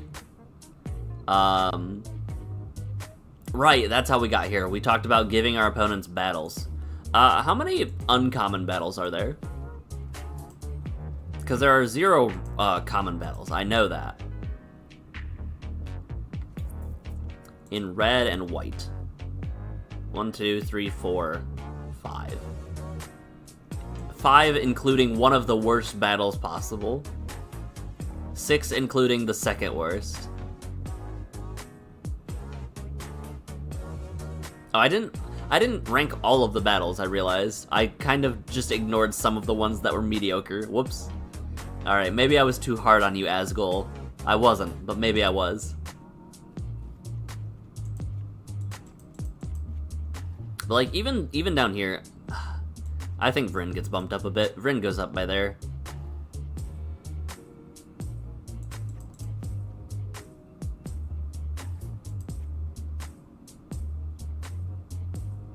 Yeah.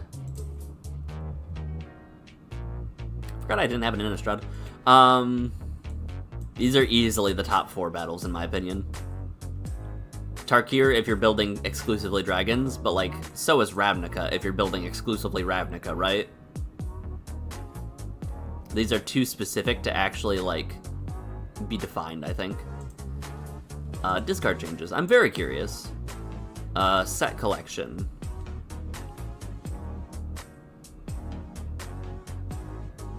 March of the Machine. I have a lot of cards. I am missing a lot of mythics. From what I understand, this bar is gold because I do have them all, just some of the variants are in different treatments, which is this bar right here. Where's Ikoria?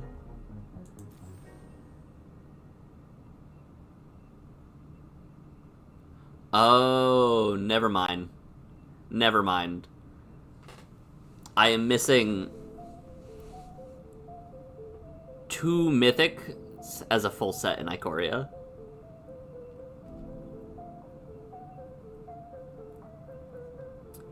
All black cards and all green cards. I'm missing... So I'm missing a black-green Ikoria card? Oh, what would this be? A black-green mythic from Ikoria.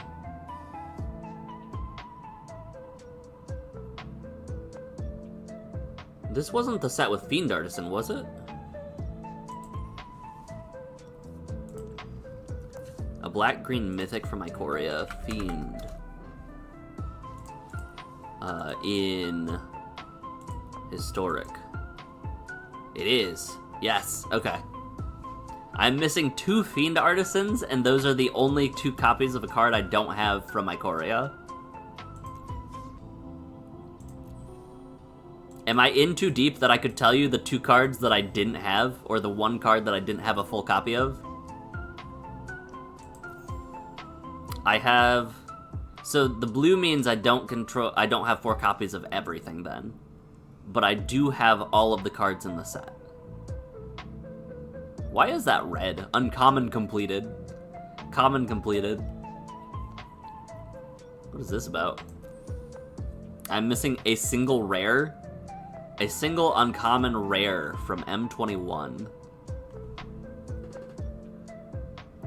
An uncommon rare from M21. I believe M20 was Golos. So it's not Golos. M19 might have been Golos, actually. How sad that I don't remember what set my favorite card is from. A colorless rare from core set 21. See, I would have said Ugin, but that's not it.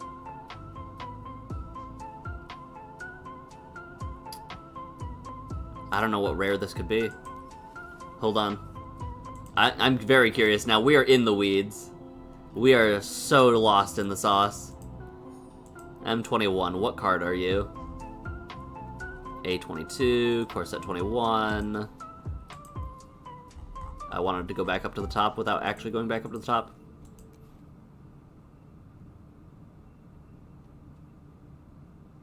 What?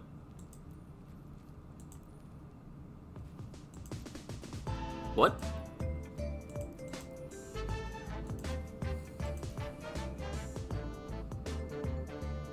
Wait.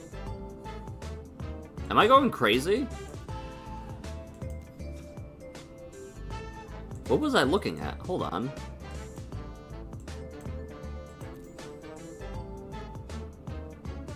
A rare common.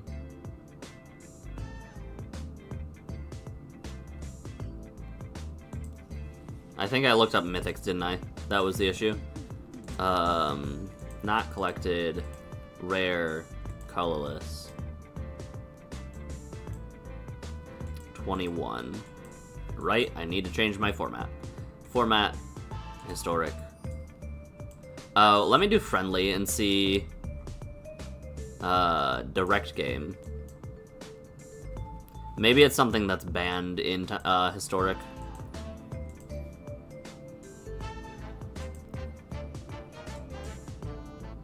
What?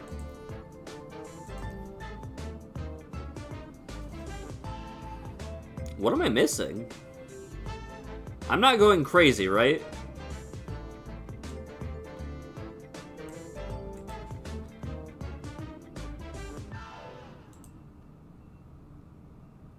Is it the fact that there's fabled passages that I don't own because they're from a different set? That's gotta be it, right? Because it's 99, right? But shouldn't it say 100?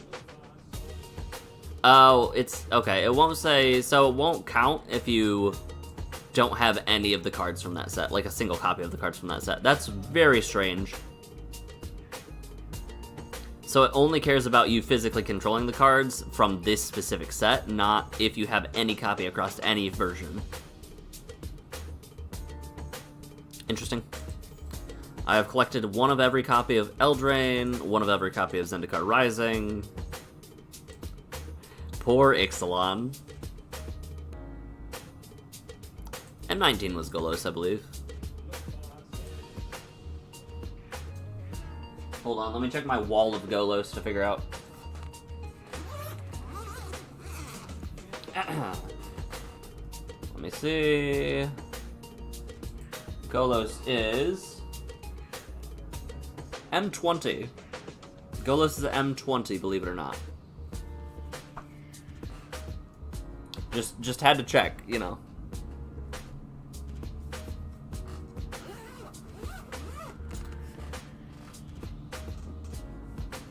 He'll be back.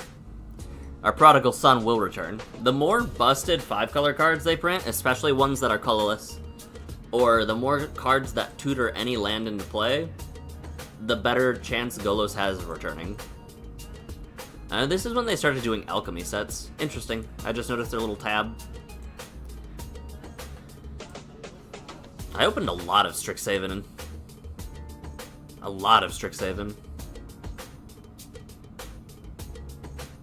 I took a trip to Iowa in... right around here, I think. My memory's so bad, I start remembering life adventures and life trips by when Magic sets come out. Ah, yes. This is when...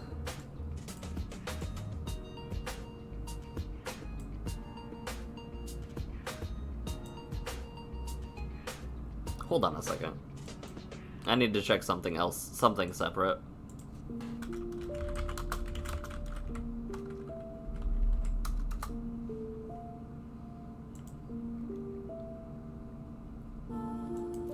Oh, that's why I thought, okay. So M20, the reason I was curious about it was because they do the thing where, like, core sets drop for the following year in the previous year. So this released in 2019, but it was M20. So this means around this time.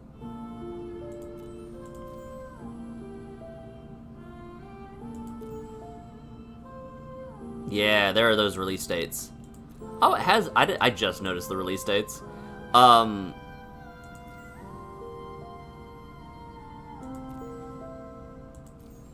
Did Ikoria really come out mid-pandemic? I have trauma or something about the pandemic, because there are so many things that I don't remember from it happening.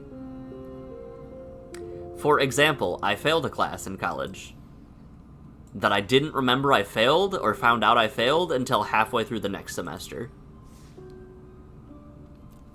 That was just such a bad...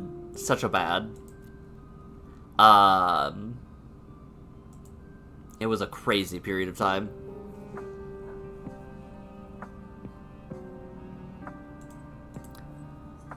In hindsight, might have been a little depressed. Figure that, no contact with people for a summer, 7 months, something like that, a crazy amount of time. Cast blue or green spells. KO creatures. Alright. Let me...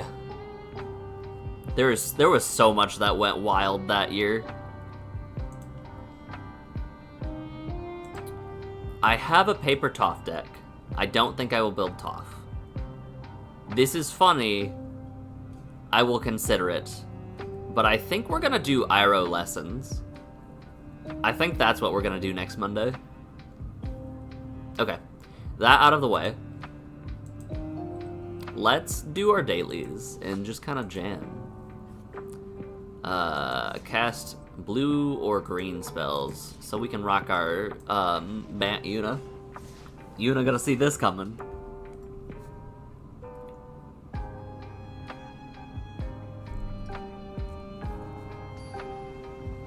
Yeah, I think I want a few singles from the Secret Lair drop series, but I don't want all of them. This hand is a hand. It's a very slow hand, but it is a hand. It gains me life in case I have to deal with aggro, which buys me a turn. I'll rock it. Oh, and actually no, I thought these were all Surveil lands. I have a Surveil land into a Shock land. We're good.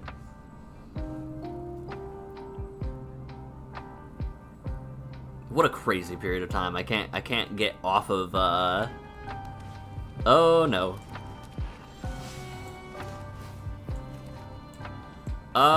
That can go bin.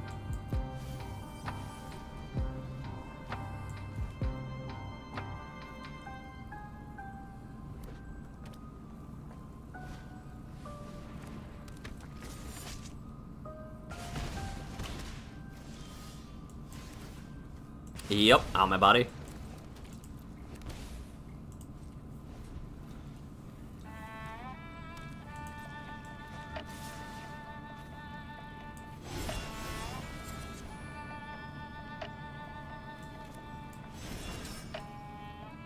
Show me shock. Burst lightning into the buff. Yep. That makes sense. This is going poorly. As for Origins, go back up at least a little bit. I do not have the mana for what I am trying to do. This is going so poorly.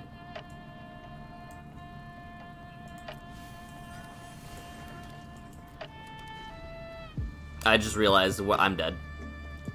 We will scoop it up in shame. I don't have another land. This is my only available play, really. We are dead to whatever they do. Even if they did nothing, we would die in 2 or 3 turns. That's a whoopsie on my part. That's also one of the drawbacks of playing best of 1 is you go into so many. You match into so many, what's the word? Aggro decks. People trying to end you. I go first. This is fine if we hit a land. And surely we'll hit a land. And we hit a land and we will be fine. That is not a land. It will secure lands. We are going to be naming Avatar with this.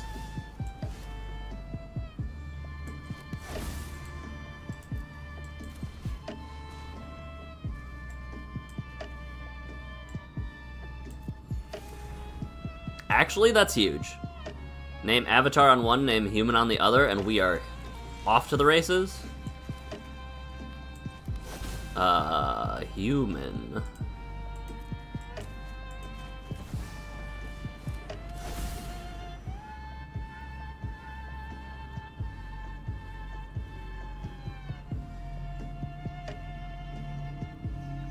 They have a get lost. Okay.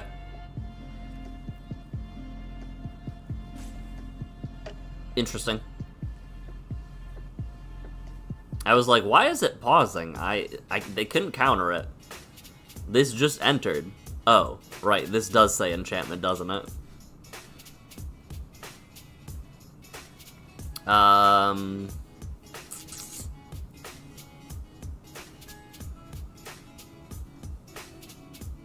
Human cleric. I am tempted next turn to... Well, we'll see. We'll see what's up. I will keep my thoughts to myself. For now. What are you doing, opponent? What do you got for me?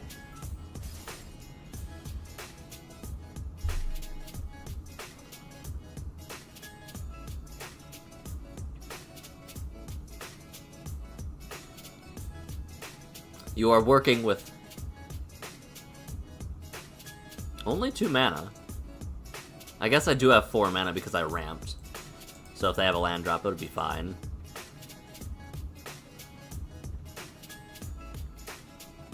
It's fine. The issue is I have rough they have rough options.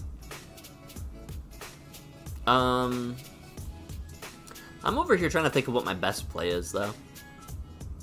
I have a few different options, right?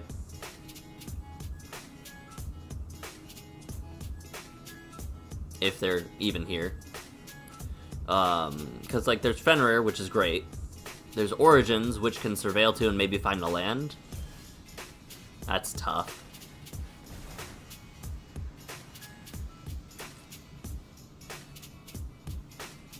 So either their game crashed, or something unfortunate happened. But rocking 2 Caverns of Souls does make things a little difficult for them as the blue-white, I'm assuming, control deck.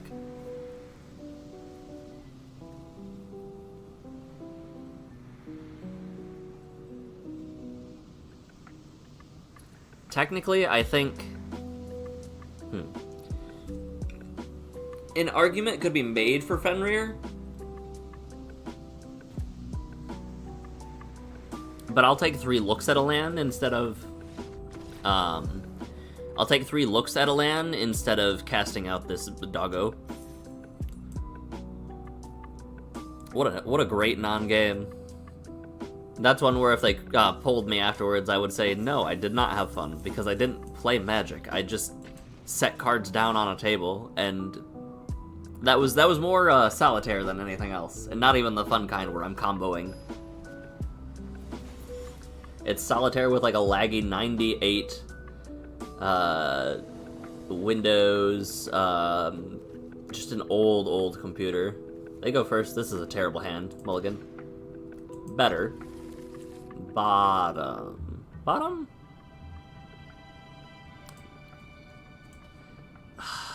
We'll bottom... Yeah, we have 2 surveils. We'll bottom the cat. And we'll play Lush Portico. So we can remove whatever mono red okay, not mono red. That can go bin.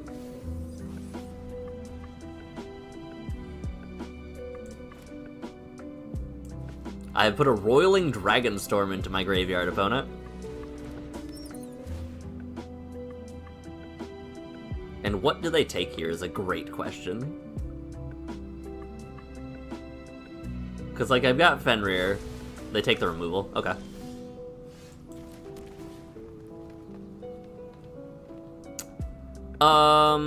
Three steps is bad because I am not ahead, right? I need to fish for something more, and drawing another Hushwood Verge is not great.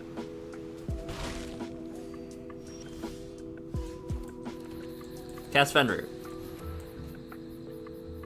Show me 3 steps. No, it enters. Do you have a removal spell? Not presently. Grab another blue source. Ah. Feybloom Trick is a card that someone else has been hyping up for a little bit.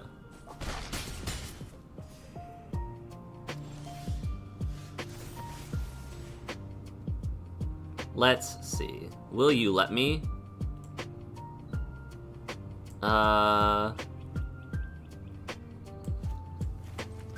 What should I do here?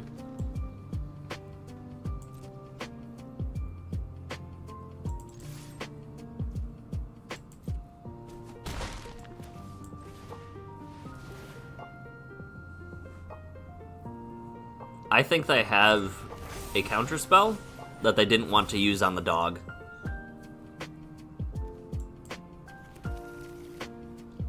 That is my guess. Okay, you're tricking out your Fae. That is 100% a correct statement. Okay. Sure.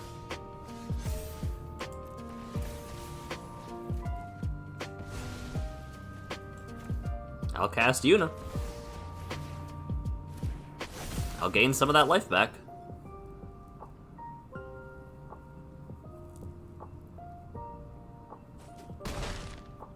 End step. I'll get back Fenrir. Welcome back, buddy.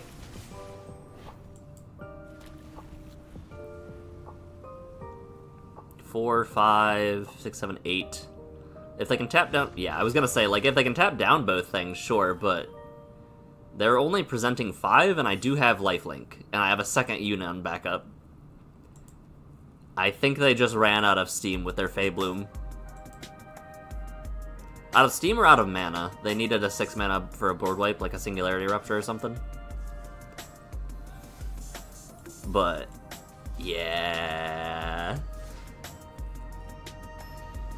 Also, proud of my deck name for this one. Yuna gonna see this coming? Very low effort, believe it or not. They go first.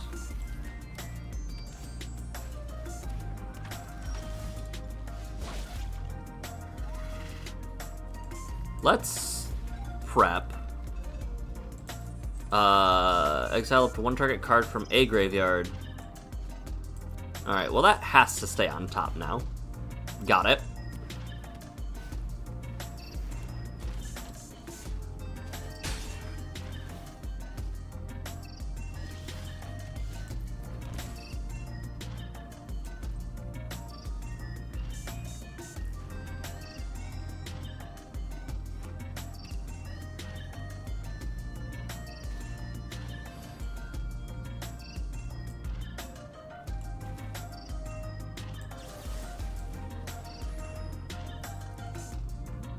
Shard Mage's Rescue? Yup. Ow, my body.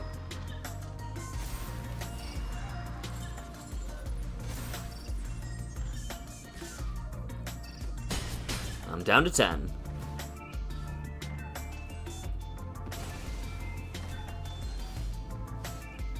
Oh, this is bad.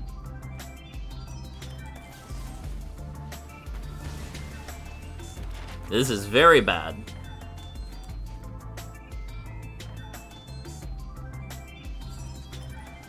They can unlock the room if they wanted. This cares about unlocking a room too? Yeah, okay. So, I'm taking 5, and I'm sure they have, oh, I'm taking 7, not 5. Whoops.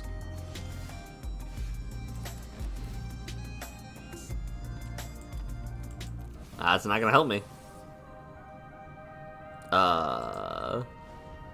I'm very dead. Yikes.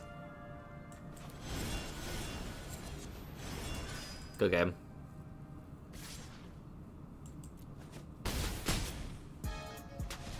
That was a turn 4 kill? No, that was turn 3. Their turn 4. That's crazy. Because it's a 2-1, and then... No, this was turn 2.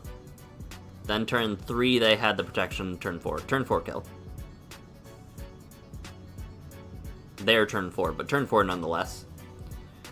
And I thought I had tricks. Tough. Tough, tough, tough. I don't know if there was much I could have done there either. I just got beat down so fast.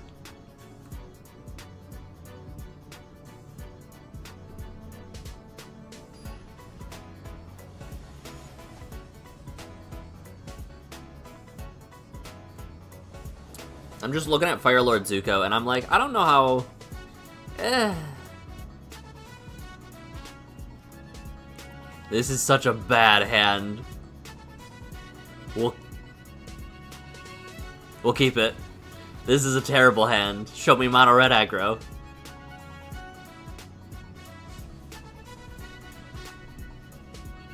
Mono red aggro or mono white life gain? Okay, neither. Okay. Okay.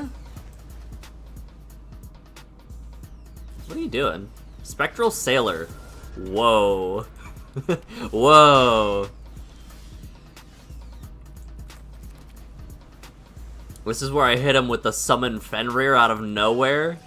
Oh, you absolutely have counter magic too.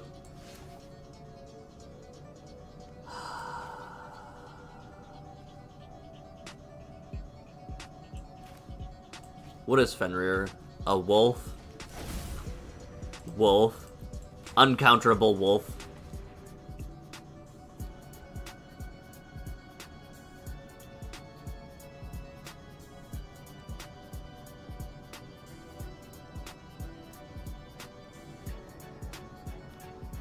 What say you, opponent?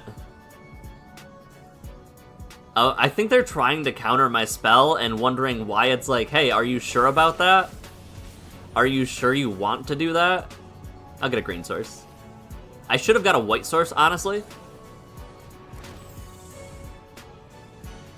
This is the second Feybloom trick deck in a row that we fought, by the way.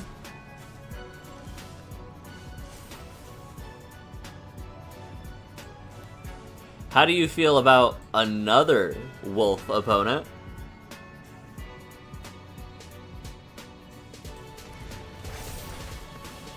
And this is where I'm like, surprised. I'm playing white, by the way. 3 steps isn't bad.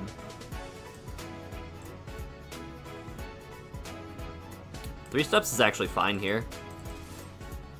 Swing. Because I can 3 steps and 3 drop or 2 drop.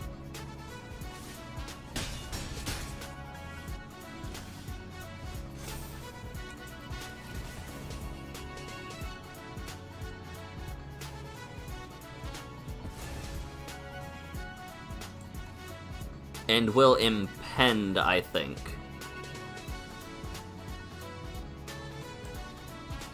Cast with impend. Nope, nope, no, not that one actually. Hold. Green, green.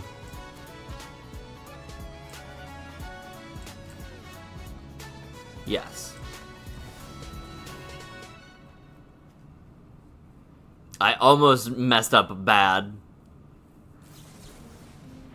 What? That's crazy. Here, I would like to counter that.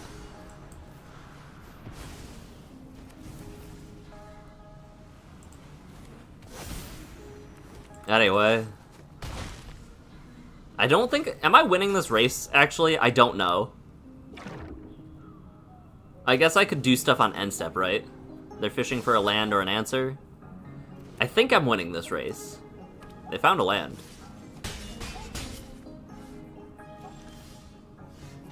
I found a land too. Oh, I'm not winning this race because that goes away. Right. But I can do stuff at instant speed. Right? 1, 2, 3, 4, 5, 6, 7, 8.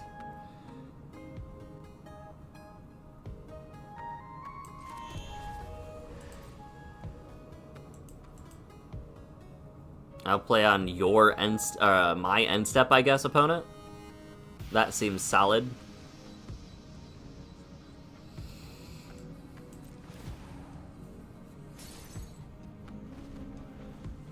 And if I don't play on my unstep, get lost.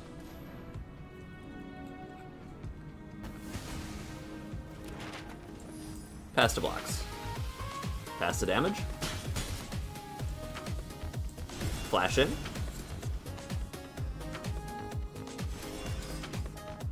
Flash in.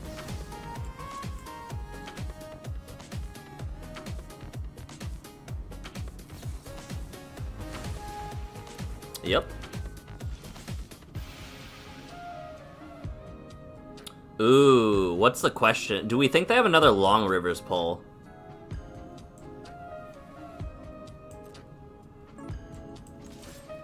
I think they do.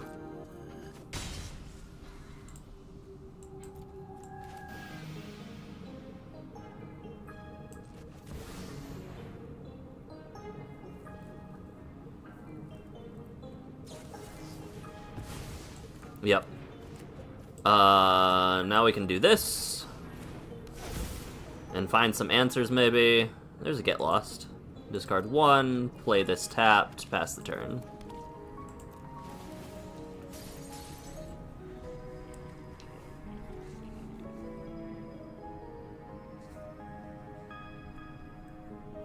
I think we're absolutely winning. Well, hold on a second. Hold on a second. Okay. Crack it on a fairy. I do think we're winning this. But this is a very slow game of Magic the Gathering that is happening. Hi, Meringue River region. I would like to bounce your fairies.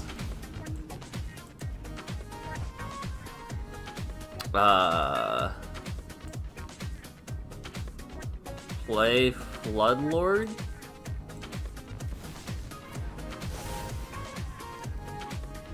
Discard Flood Pits? No attacks.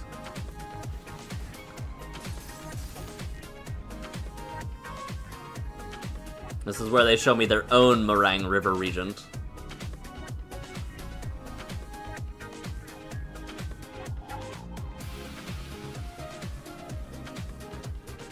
What a game of Magic happening. Game states are progressing. Let the record show. The Lion?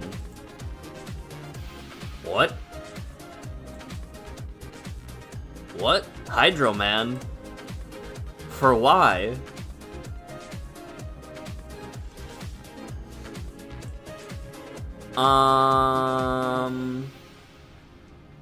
Okay.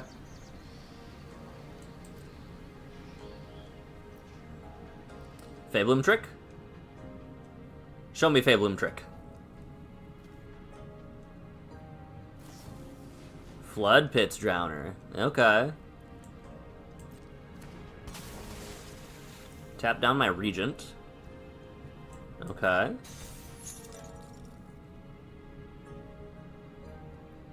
Send in you.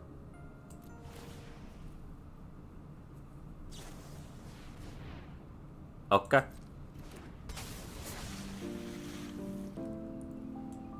Sure. I guess.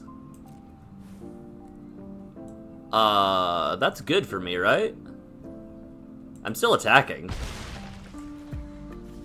Cast Virtue.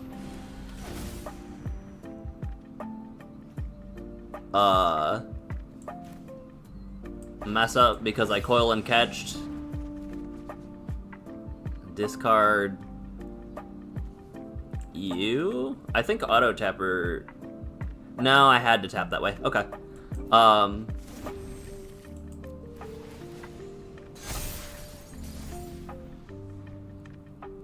Ooh, I think I'm dead still.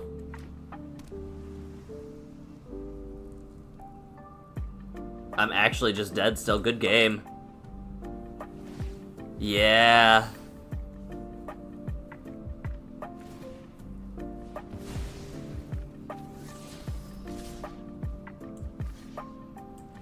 Because if I block, even without the land, I was dead. The Flood Pits was a crazy sandbag. And I needed exactly... No, even drawing my board, even drawing my white mana for Get Lost wouldn't have worked. Wow. Did I need Yuna there to win? That's one of the drawbacks about Fenrir, is that, like, you get your land, but 3 turns later, you don't have that card. 3 turns later, you don't have a Fenrir anymore. That's crazy. I thought I had that in the bag, and then they flashed in stuff, and I was like, oh. Hydroman's kind of cool. Tyrone. I go first. Yeah, sure. I can go bin. I don't care about you right now. We'll Dragonstorm next. Right? Maybe I should have cared about that. Actually, having access to a body. Okay, we're fine. Dragonstorm. Draw 2, trash 1. We'll trash Baja. Baja? Yeah, we'll trash Baja. Alright, they might know I'm up to something now. There's a chance my opponent knows I might be doing a thing. Surveil. The Verge is fine. I'm going to Surveil again, though. That's creature, enchantment, or planeswalker. That's less fine, considering I believe I am up against artifacts only.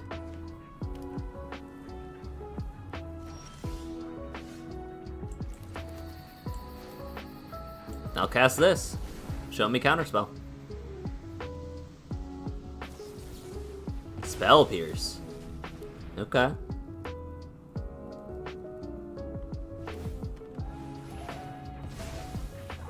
Wow.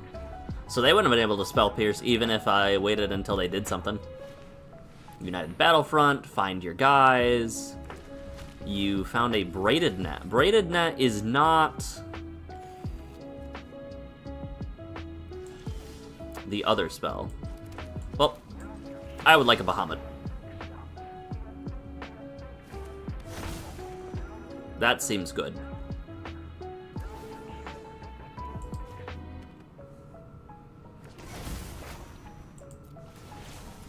Yes, Bahamut is a dragon.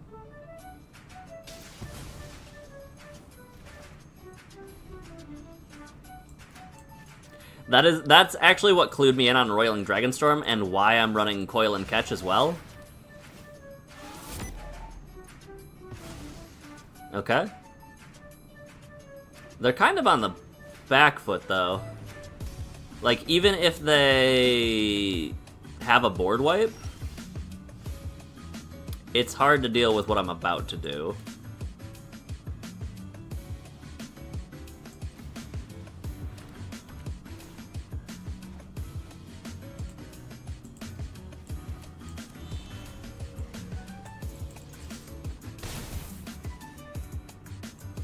I guess play you.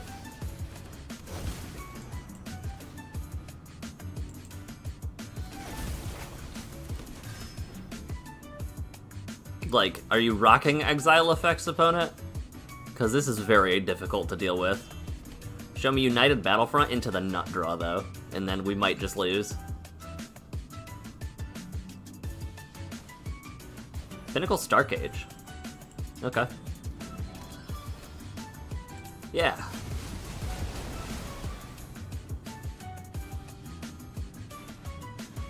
Perilous Snare, okay.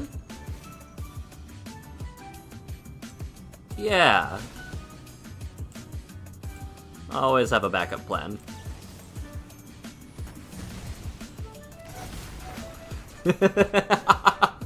Yeah. Yeah, get back both of the 9 and 8 drops that you took from me in one turn. Swing for Oh, I don't know. 2, 4, 6, 7, 8, 9, 18 Exacxies? I like it. Yeah. You can do some silly things with this deck. I think Bahamut might be a 1-of, though. Bahamut might be a 2-of. Knights is a 1-of for sure. Yeah. Yeah.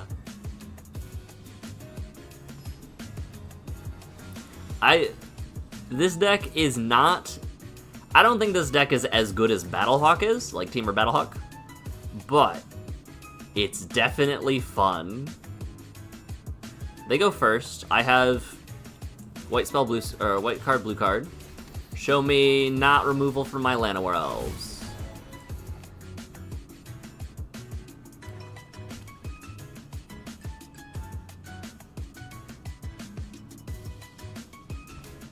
That's not removal from my Llanowar Elves. I get a guaranteed 3-drop.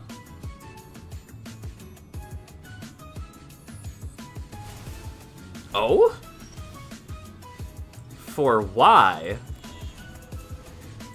Huh?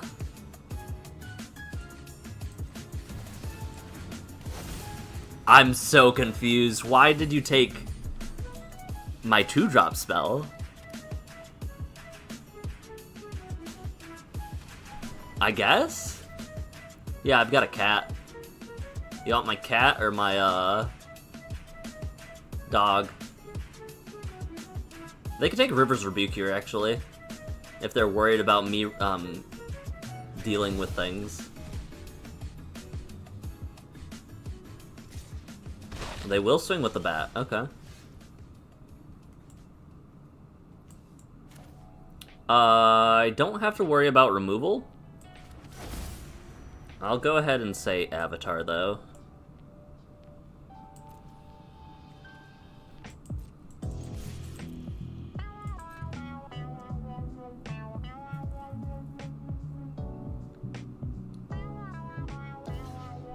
Yeah, that's fine with me.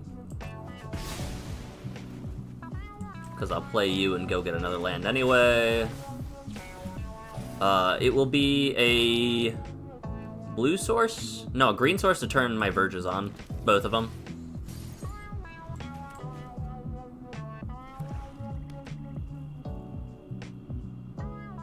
I'm very curious about what they're doing. Okay. Which artifact or creature are you taking? Probably my cat.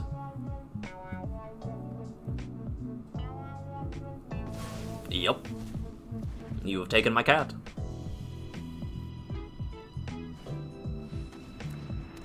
Oh.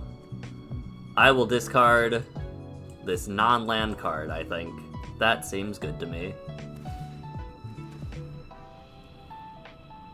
So they're like nickel and dime, death by 1,000 cuts-esque.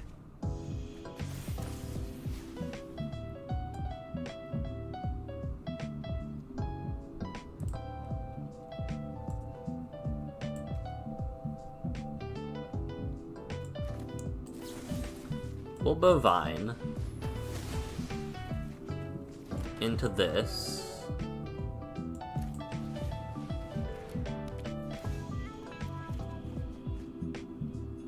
Drop this.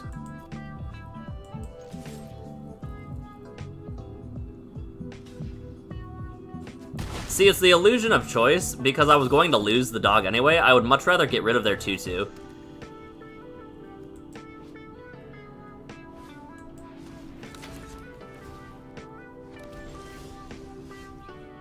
Fascinating.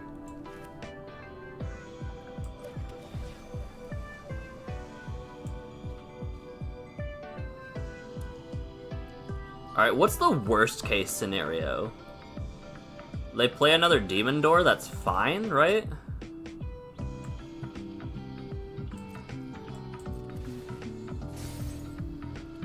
I think that's fine.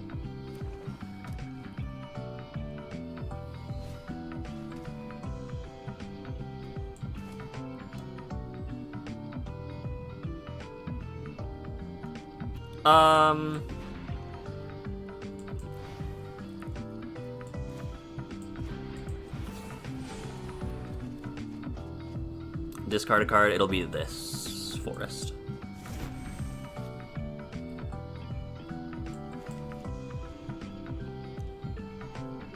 Omen is such a good ability.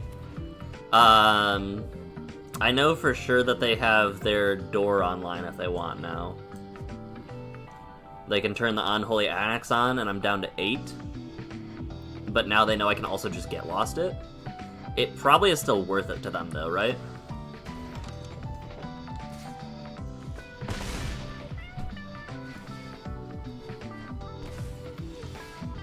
Now I'm for sure getting rid of you. Cold.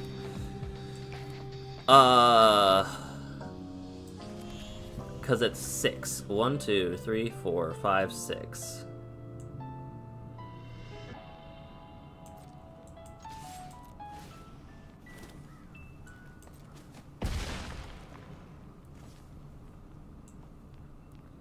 We can see what they do on their turn.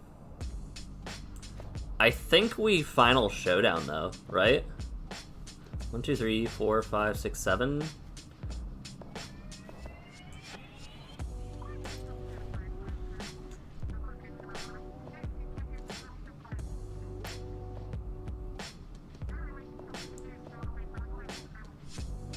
Yeah, I think this is fine.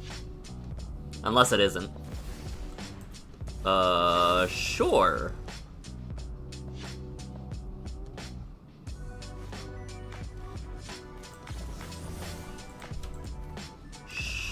Sure?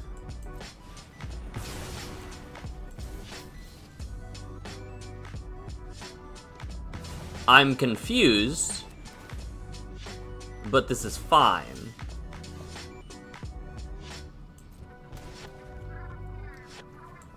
So we'll Esper Origins, gain some life back. Get Lost is great.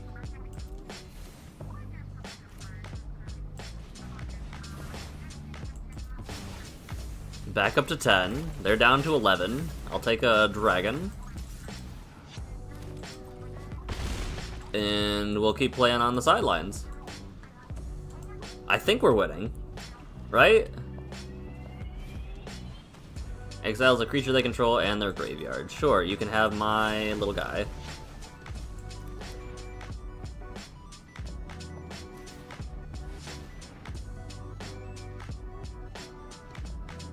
Given that that's the case, I'm gonna get rid of this.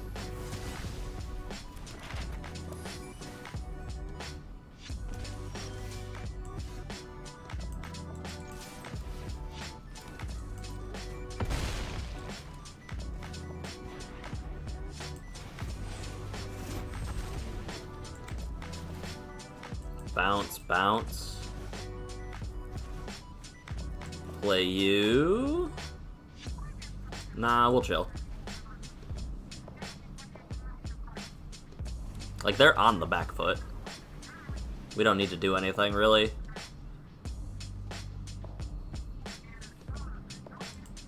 Have I seen Yuna at all? We just played a Fair Enchantments Dragons Matters avatar deck. Huh. Oh, speaking of avatars, good game. Speaking of avatars, fun fact, the black avatar in Duskmourn has a negative interaction with the upcoming set.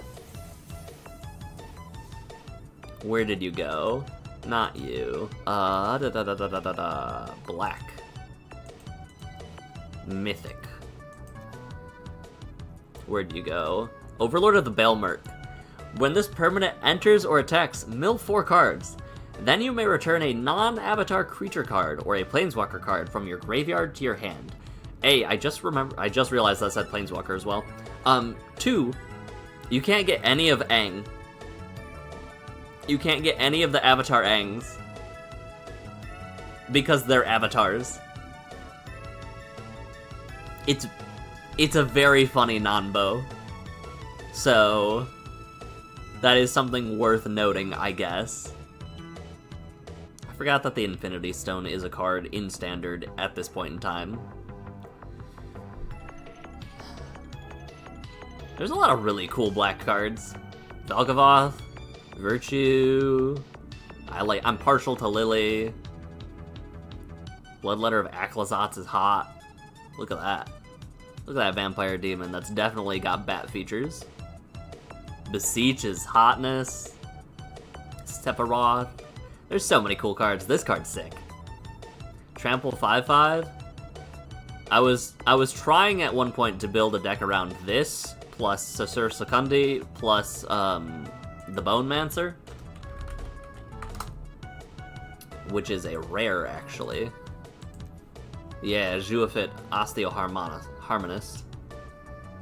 It's the Harmicist. Return a creature back, it's a skeleton, and has no abilities, which means Decayed, has no power here. You just have a 5/5. Also, you have a fully stationed Sasur Secundi by turn 3. But that deck was usurped by Kona Sasur Secundi, which I can jam now, because I finished my blue-green dailies.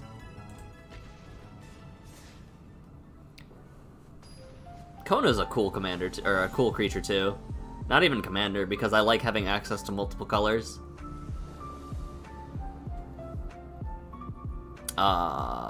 Bad hand. Better hand. Put back. You?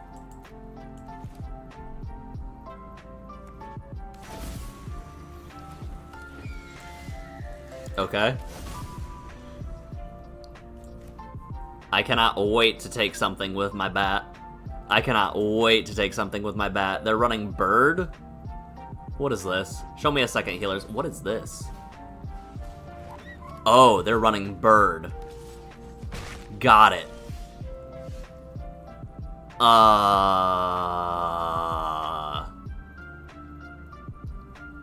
They're running Choco. Seeker of Paradise.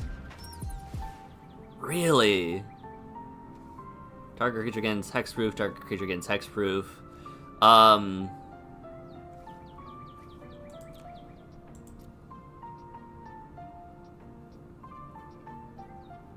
You need another land. Right? I'll take your Flash Flyer, I guess?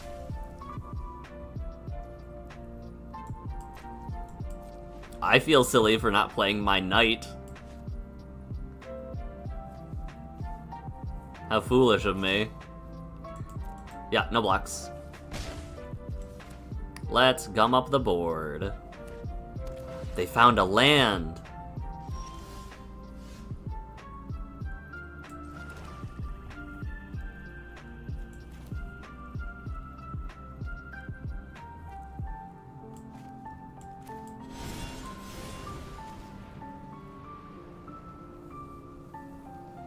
Honestly, I wouldn't put it past them to flash out the guy here right now.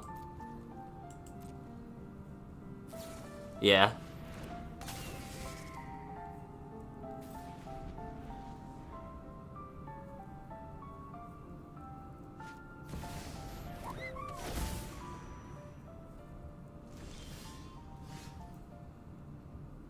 Okay.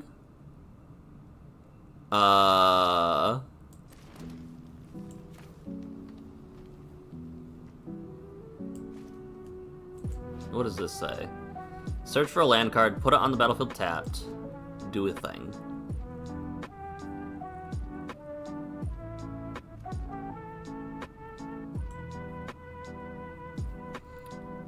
I don't know if I'm supposed to do something now.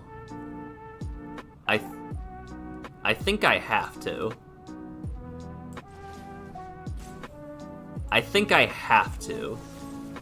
Discard a card, blow up you. It'll be we'll drop Lily.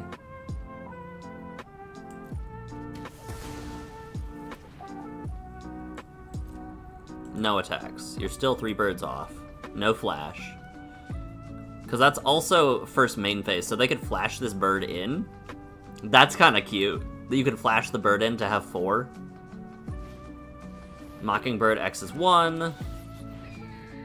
That's actually pretty good. Whoops. That's on me.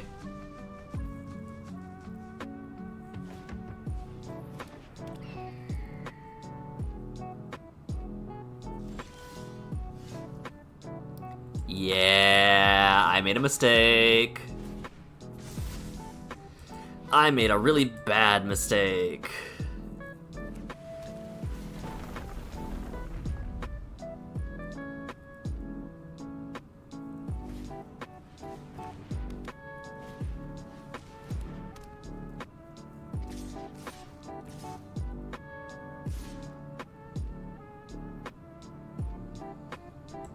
Blow up you and you. That gives them... I have like 1 turn to put into play something that matters. 3, 4, 5, 6, 7. But if I don't do it now, I'm dead, right?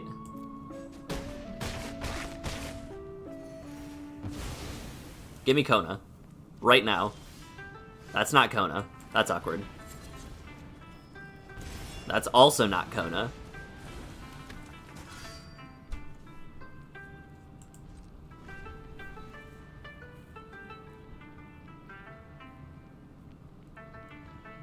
So the good news is, I'm not dead. The bad news is, I'm very, very close to dead, especially now. I need a Kona off the top. Post haste, and I think I'm only rocking 2 Kona. No, I'm rocking 3 at least. Give me something playable, please.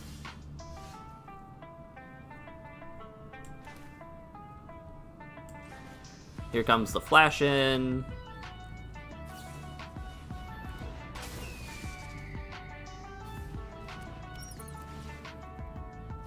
Like, I'm just dead. Oh yeah. Oh yeah, I'm super dead. Show me a land. No, they at least have that. Okay.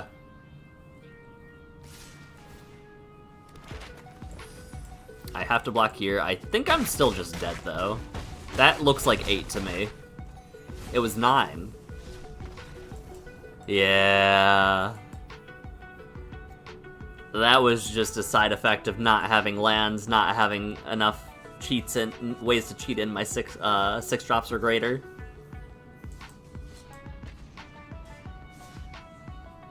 Because I think if I got my game plan off, that would have worked.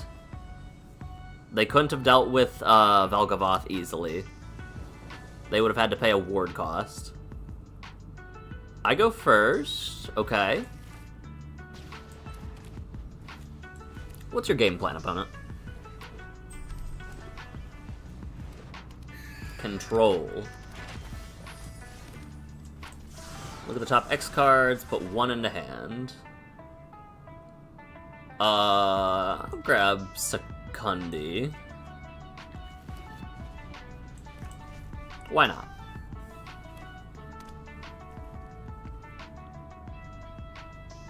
Show me a second Spyglass Siren. No? Okay. Instead, you'll show me a Soulstone Sanctuary.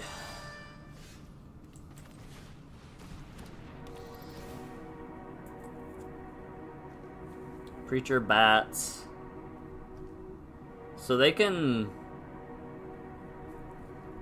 I'll take the Preacher. They can take my Bat if they really wanted to. I'm going to be stationing this, though. I'm not actually doing anything meaningful. Also, Maelstrom Pulse does take my Bat out, too. Ugh. If they really wanted to, they could Mockingbird for 1, make another bird.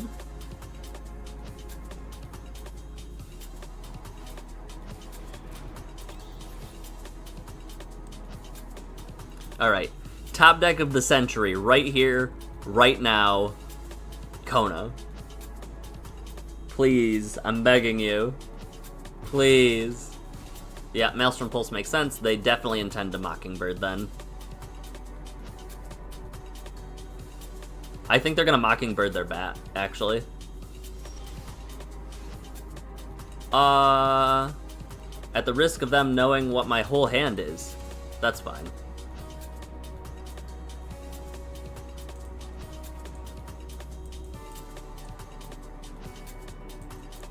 No attacks.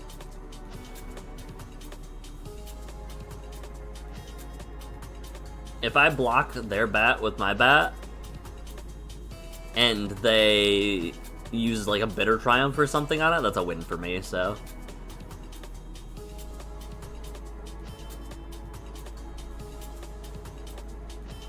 It's wild to me. I'm thinking back now on the Avatar cards we covered on the Secret Lair drop, just how few of them actually were decent.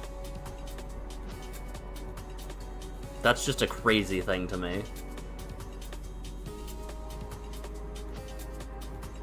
They have Kona removal. Nope, never mind. They just have, like,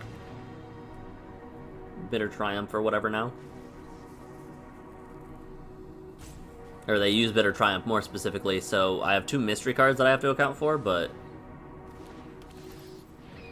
Yup. Makes sense to me. Kona would be huge. That is not a Kona. And it can't block anything either, really.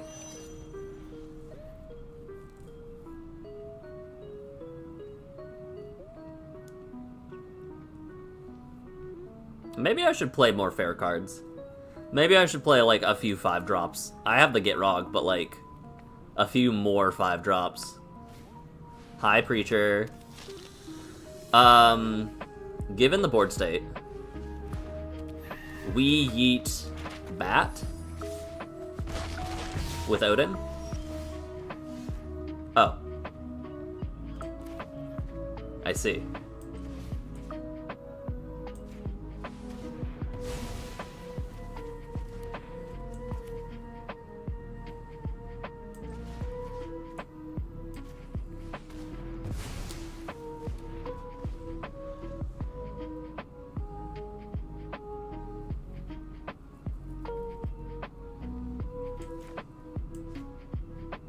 That's a pretty good 4 for 2.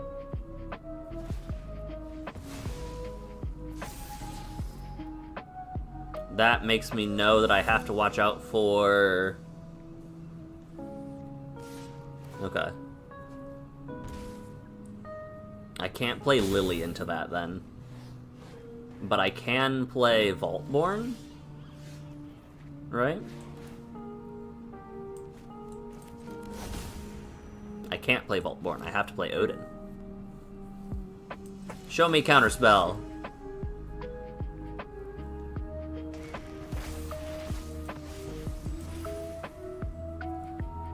Here's where they flash in Flood Pits as well, so I will just do this right now. I know they're, like... Oh, I did give them the leeway to do that. But, like, it's fine, right? It is just now a creature.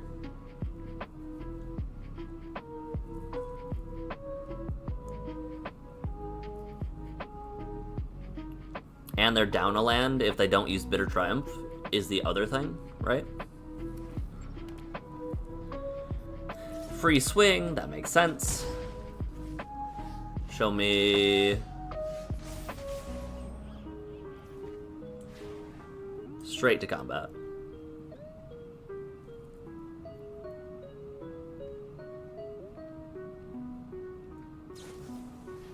Yep.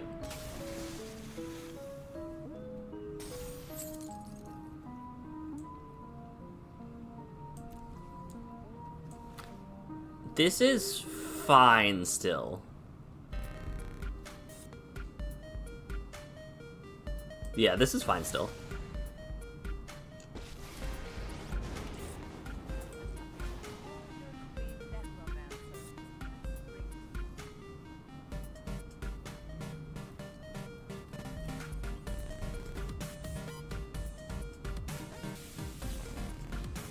This is less fine. I might be dead. Yeah, sure. Oh, I should have floated it for mana. Like, it's fine either way. Like, if I draw an elves here, I'll feel stupid. Yeah, it's fine. That's how many flood pits out of the way? 2. Here's 3, 6. I guess I go to 5 more specifically. You know about the Vaultborn. You don't know about Second Lily.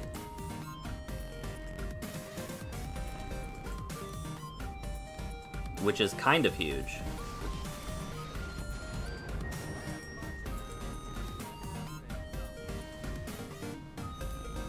And I go to 1 if they turn on Reef, but that's fine.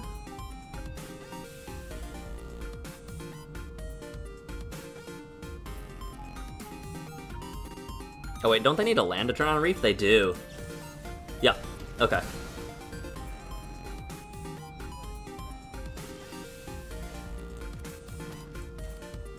I'll show you a Vaultborn Tyrant. I would like to gain some life. I will not station though. I want to make them have removal. They do have removal. They do in fact have removal. And their 5th land, okay.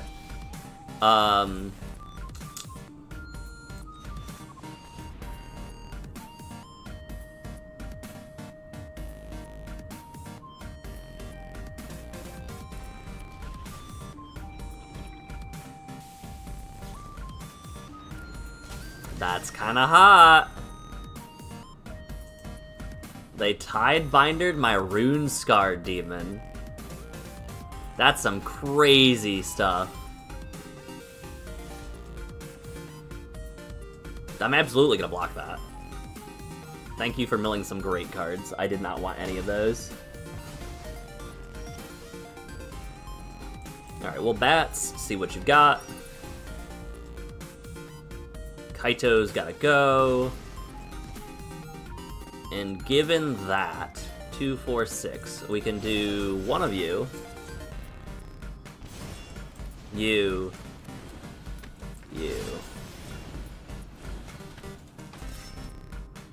Land for turn.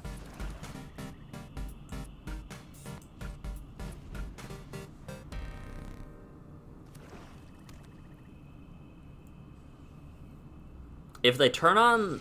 Okay, they did not turn on Reef.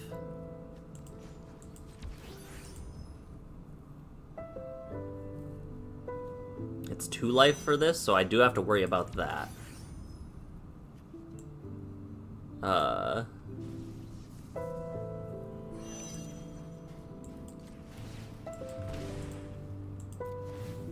If I don't draw something crazy, I'm actually just dead here, though. I do have to worry about that. 1, 2, 3, 4, 5, 6.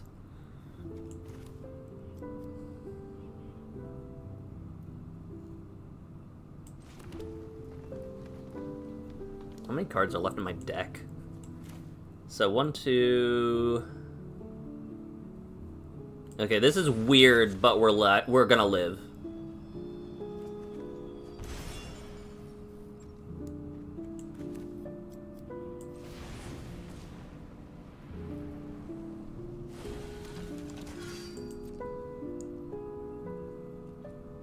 No attacks. End turn. They flash in Cat.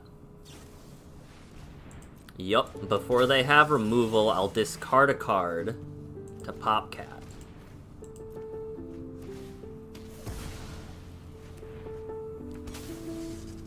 That's probably not as good as popping Reef, but I had to make sure they didn't have something crazy. They take my turtle here. Like, the turtle is the optimal take.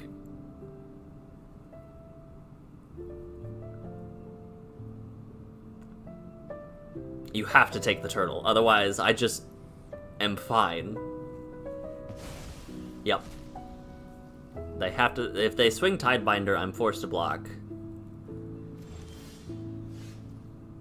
Ooh. Okay.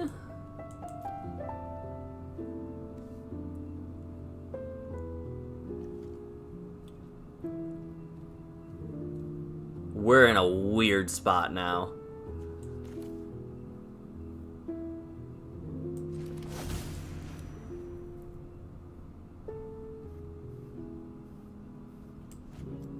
How many reefs? How many soul stones? One of each? Two of each?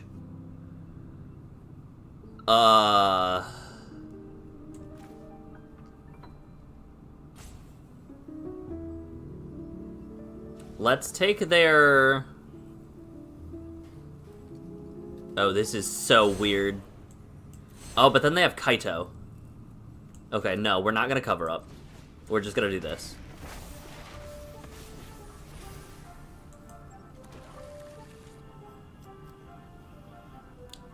And we can wait. It's fine. Land's fine.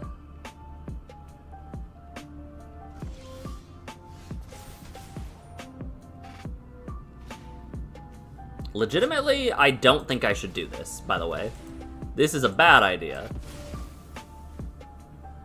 Oh, I should have swung to get them to block, actually. That doesn't seem too bad. Oh.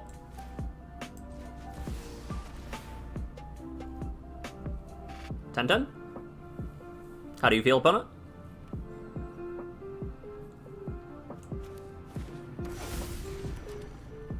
That's a 10. If they have... Alright, I think we've got it. I don't think they have a board wipe, right? There's no board wipe that can get this. And they can swing. So they would have to sack 3 non-land permanents, which would mean all of their creatures and their cat. I think we're good. Unless they, like, deadly cover up, and then that's rough. But, like... Alright, they're cycling. I appreciate you, opponent. Thank you. Yep. Okay, that was weird, but we navigated it properly, I think. There was a very large risk that sacking Fenrir there didn't do anything good for us. Like, if we didn't pull a creature there, they have 3 creatures, we're at 2 life. If they play something like Floodpit's Drowner, because they do have 2 more in the deck, I'm sure. Draw card, Floodpit's Drowner, tap down Mosswood. I guess they can't activate Reef that turn, right? 1, 2, 3, 4, 5, 6. So it wouldn't have been as bad as I think it could have been. Okay. That was close. That was close. Alright. We will be brewing a 99 common commandered brawl deck. That was so long. That was such a long game. We'll be brewing a 99 common brawl deck next week, probably around Iroh. Note how I said that we were going to do Powered Cube Draft today last week. I did one and whiffed all of my funds. So... whoops. Anyway, that's going to be it for me today. I hope you guys take care of yourselves. Thanks for hanging out. Thanks for chatting about some Universes Beyond, some Secret Lairs. I hope anybody who wanted them was able to get in line and get them. I don't know how to feel about this Secret Lair, like the series that came out today. But I'll catch you guys on Wednesday. We're going to be doing Rain World, yeah. Alright, until then though, take care of yourselves. Always remember to tell the people you care about that you love them. See ya.